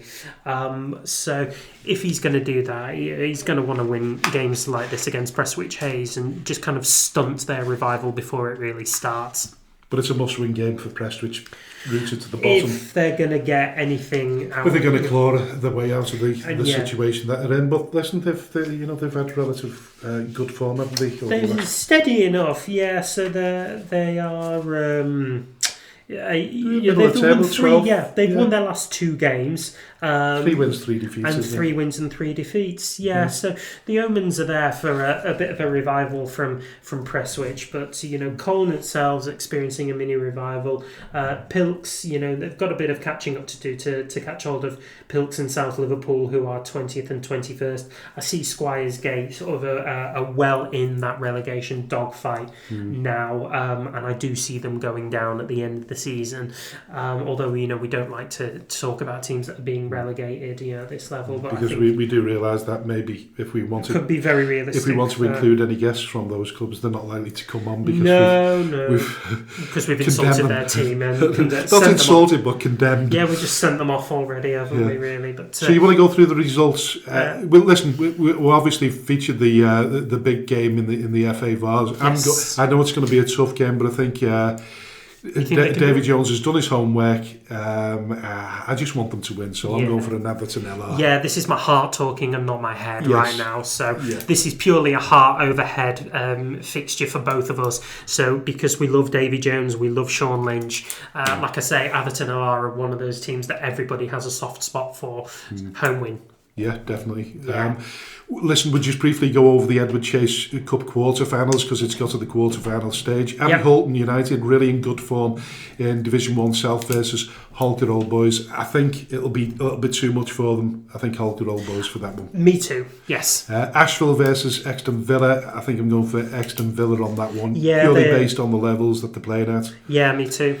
Stafford versus Main Road. Once again, it's got to be Stafford, hasn't it? Yeah, it's got to be Stafford for me as well. So that's a home. That's a home win. So moving on to the Premier Division. Yeah. Quite a lot of fixtures there. All 3 o'clock kickoffs, apart from the last two, which one's a 4 o'clock and one's a 6 o'clock kickoff. But Abbey Hay versus Lower Breck. I fully expect Lower Breck to win that game. Yeah, me too. Yeah, it's dead straightforward. They're absolutely flying, and obviously they lost to Bury, but most teams would lose to Bury really, especially away from home. So Lower Breck to do the business there and really consolidate third place in the division. Mm-hmm. Yeah. Barnoldswick versus... Sorry, no, I've skipped one ahead. AFC Liverpool versus Pilkington. Both teams are having...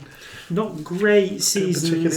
So it's as terms of form, Pilks lost their last 3. AFC Liverpool without a win in 4. They occupy that bottom 4 of... they really, bad form, don't they? They really do. So AFC Liverpool are 12th. Pilks are 21st. It's got a draw written all over it. Yeah, I'd be inclined to say a draw as well. Yeah, Barnoldswick versus Squires Gate. Yeah, so I know we identified Barnoldswick as having a few struggles recently. They've not won in the last 6 games, but Squires Gate have been on a bit of an unfortunate losing streak for a while now.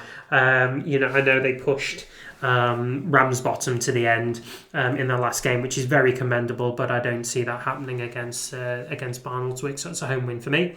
Yeah, and of course, listen, Ian Nutt will be sitting in his heated stand, yes, his elevated heated stand with his prawn sandwiches and his grandchildren and his grandsons and his grandchildren. So I'm going for Barnoldswick anyway. Yeah. FC St Helens versus Charnock Richard. If you'd switched this team around and said Charnock Richard were at home, I'd give you a home win all day. That being said, it's an away game, so FC St Helens in with a good shout, still doing relatively well for themselves. And Jefferson Monteiro is about to make his squad debut. I don't know whether he's going to be in the starting lineup, but he's certainly in the squad. Yeah, he is, and it could definitely affect change in one way or another. If we weren't doing anything this weekend, I'd have been very, very tempted to go and watch that one. That'd have been a great game. Would you? I'd have still gone to Atherton, me, for that one. Oh, sorry, I'd have been torn between the two, but I'd have to go to FC St Helens at some stage to watch. I'm going to say Atherton or Jefferson, and see really. how he is, but so, go on, moving on. Draw for me. You going for a draw, are you? I'm going to go for a draw. I'm going for FC St Helens. Fine. I've got to find a way of getting an edge. I've lost the last couple of weeks. I've got to find a way of getting an edge, so I'm going to have to vary my results. Glossop North End versus Prestwich Hayes. Yeah, I think we're both saying a home win there. Yeah. I mean, the worst thing I could do is copy all your results and try and safeguard that last 2. But you're already doing that. Yeah, sure, copying me. So if I ask you first, I can go the opposite way. If you insist, yeah. So Litherland Remica versus Cheadle Town. It's a bit of a tricky one, really. So Litherland had a bit of a resurfacing, if you like, to win last weekend, but lost the last 3 before that. including that loss to Prestwich, which I think will have hurt them quite badly. Cheadletown, they're not a team that we talked about an awful lot, really. No. They're sitting 13th in the league, so they're quite comfortable, really. And their form isn't terrible either. I mean, they lost their last game, but were unbeaten in 4 before that. So you'd probably want to say an away win here. Yeah, the only thing I'd say is that, and listen, no disrespect to Litherland, but it lacks atmosphere there. It's got a running track around it, and on a miserable day, it's really miserable there, and difficult for the away team. Right. But yet again, though, it's got the hallmarks of a draw, so I'm going to go for a draw. Alrighty then. Yeah. Ramsbottom United versus Longridge Town. So it will be Wilkes' 1,251st game in charge now, and against Longridge. So I think if you're a betting man, you're probably going to want to say a home win there. Yeah, most definitely going for Ramsbottom there. Yes, definitely. Yeah.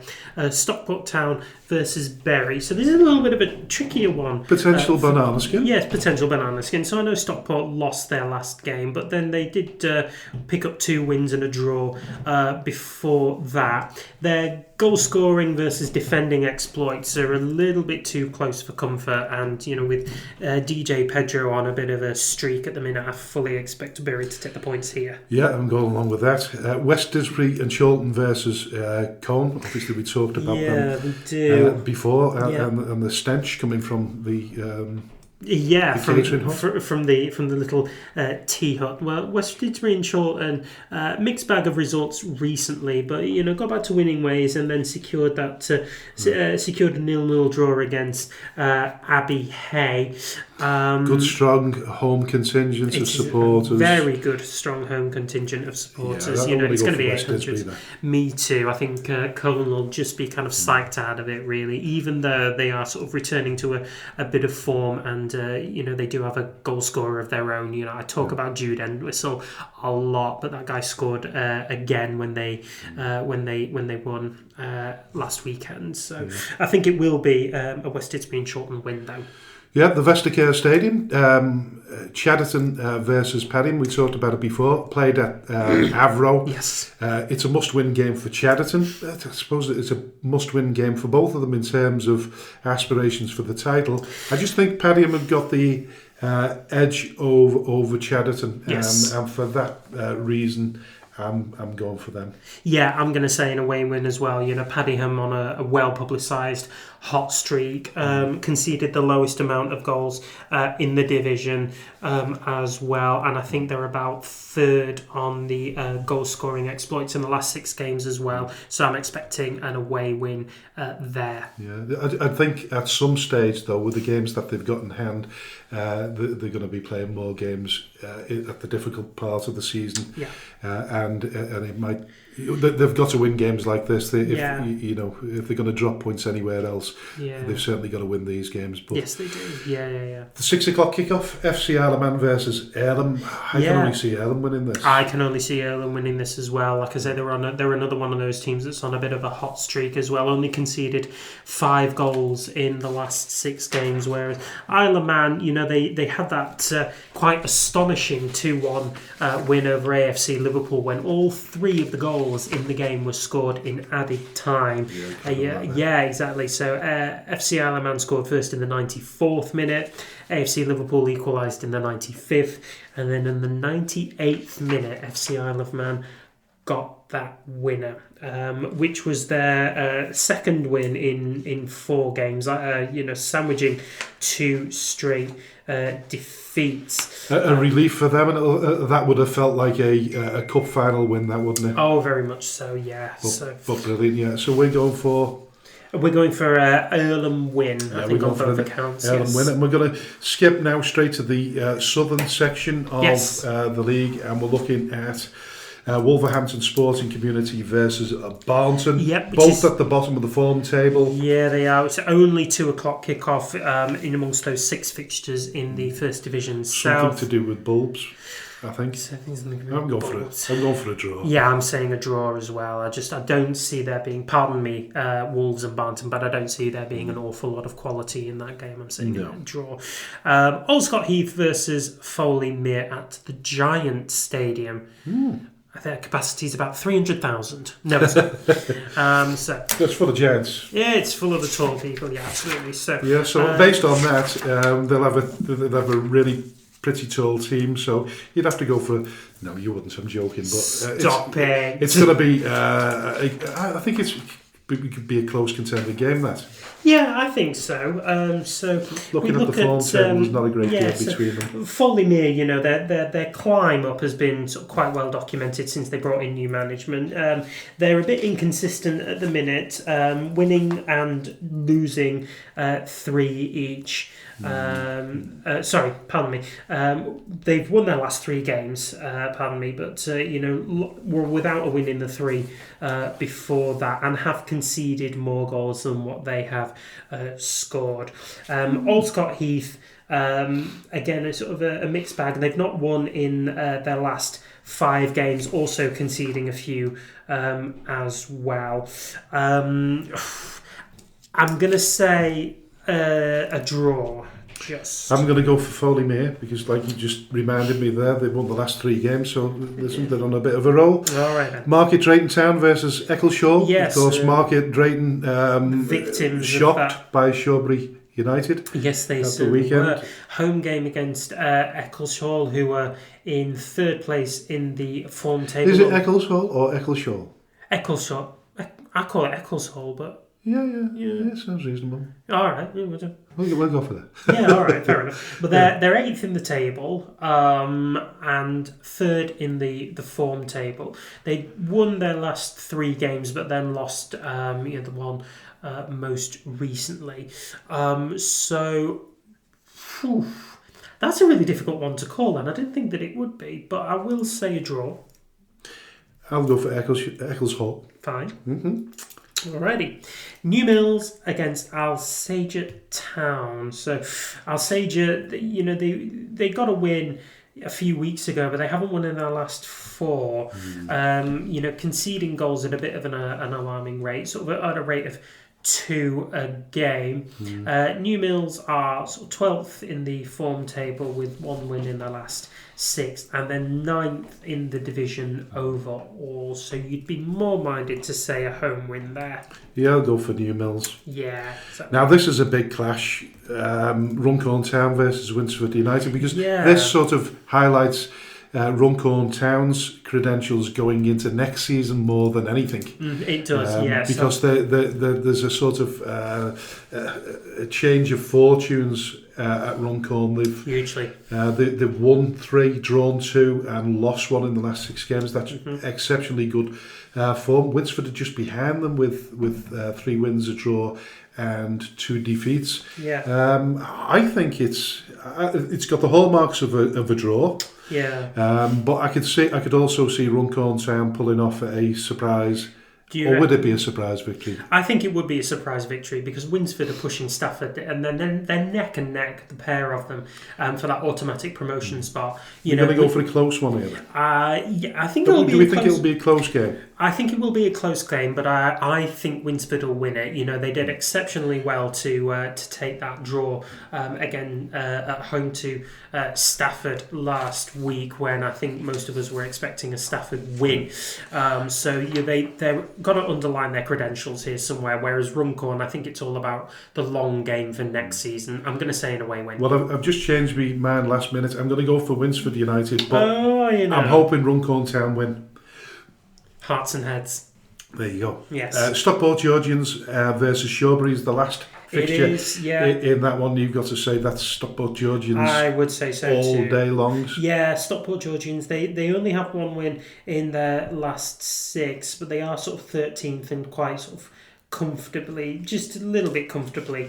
Whereas Shawbury United, like we said, they got themselves a bit more back in contention, but I don't know whether it was just an isolated result, so I'm just going to say Stockport Georgians for the home win there, which brings us to the north. The north. Indeed. The exciting 2 o'clock kickoffs. Yeah, Again, down to bulbs. I'm assuming, unless anybody wants to tell me differently. I'm under the impression it's down to the fact that you've not replaced your bulbs. Exactly. So we'll start in Ashton, where Ashton Athletic take on Garstang. So they weren't Garstang against Ashton Town last weekend? Yeah. And now they're against Ashton Athletic. Yeah. This is a worrying fixture for me. And probably a worrying fixture for you. You're probably thinking the same thing as me here. Ashton Athletic are their own Achilles heel, and they lost at home to Thornton Cleveland's last weekend. That being said, they do still have Deck Hall in their side. He's an excellent goal scorer in his own right. And I do see that being the difference. So I am going to say a home win, but only just. A home win, but only just. Yes. Like I say, I worry about it. I think you look at the form table there, the only difference is a draw by Ashton Athletic. I want Ashton to win, but I've just got a feeling that it's either a draw or a win for Garstang. I'm going to go for a draw, but I want Ashton to win. All right then. Okay. Yeah. And then the other 2 o'clock kickoff takes us to West Horton, where Daisy Hill take on the free-scoring AFC Blackpool. And given the contrasting forms of the two sides, you've got to say it's an away win there. Yeah, I'm going for that as well. Yeah, okay. No qualms with that. And then the 3 o'clockers, and this one is probably the kind of the high-profile one here. It's Darwin against Droylsden. And Darwin could creep into the playoff positions with a win. They really could, yeah. So we talked a lot about Exton Villa and their sort of loss in form in recent times. And they now find themselves being caught up by Darwin and by Blackpool. So this one is a really, really interesting one. Now, Droylsden are well in the automatic promotion spots and have been for the playoff spots, and have been for most of the season. But Darwin have got their own agenda here, and they are at home. So there's an awful lot more to play for. I do still think that Droylsden have a bit of wicker about them that I think may see them sort of home. But Darwin, I'm going to say a draw. Yeah, listen, you've taken the words out of my mouth. Draw. There you go. Now, the other interesting fixture is the Nelson versus McGull. Nelson... top of the league right now. They've got the home advantage, the top of the league. If they win, they increase the gap of the top to 4 with Atherton in cup action. But you'd have to... it depends. McGull are a really good team, as we've known. We've played them 3 times this season. They have their good points, and they have their difficulties as well. I think we made it really difficult for them in the cup game where we played them. But the 2 league games, they kind of steamrolled us, unfortunately. Nelson have been sort of really consistent all season. They are where they are in the league for a reason, and I think with that in mind, we're likely to see a home win for me. Yeah, I'll go for Nelson as well. All right. Because they'll want to stay at the top for as long as they possibly can. Yeah. Thornton Cleveland's versus Bacup before we come to our fixture. Yeah, absolutely. So Thornton Cleveland's had a really good result against Ashton Athletic last week, whereas Bacup Borough steady results. Particularly, they're middle of the park really in 10th place and then 11th in the form table. Bacup Borough haven't done as well as I expected them to do. No, I think they were hopeful for a promotion spot, and I think they were looking for a playoff spot for a good chunk of the season. Whereas Thornton Cleveland's have won the last 2, but then obviously they did lose 4 before that. Their away form's awful, isn't it? Their away form is awful, but they are Thornton Cleveland's are at home in this fixture. So I'm going purely off Bacup Borough's poor away record, and I'm going to go for Thornton Cleveland. I've changed my last minute, so I'm going to go for Thornton Cleveland. Yeah, I was initially thinking a draw, but I'm going to go for Thornton Cleveland myself now. Right, you're just hedging your bets now. You just want to pip me 15-14. Damn, you're right. It would be another one. Right, brings us to Skem at home to Steeton. So we played them earlier on in the month, about 3 weeks ago now. And it was a 3-1 win for Steeton, in which there were sort of little episodes of spark from us, but ultimately I think we were sort of outplayed. But it's home territory. Steeton have got a bit of a way to travel. Things could happen. Could happen. So they did win their last game, which was against. I think it's worth noting at this stage, though, isn't it, that we've lost the services of Ruben Denton as he's moved on to.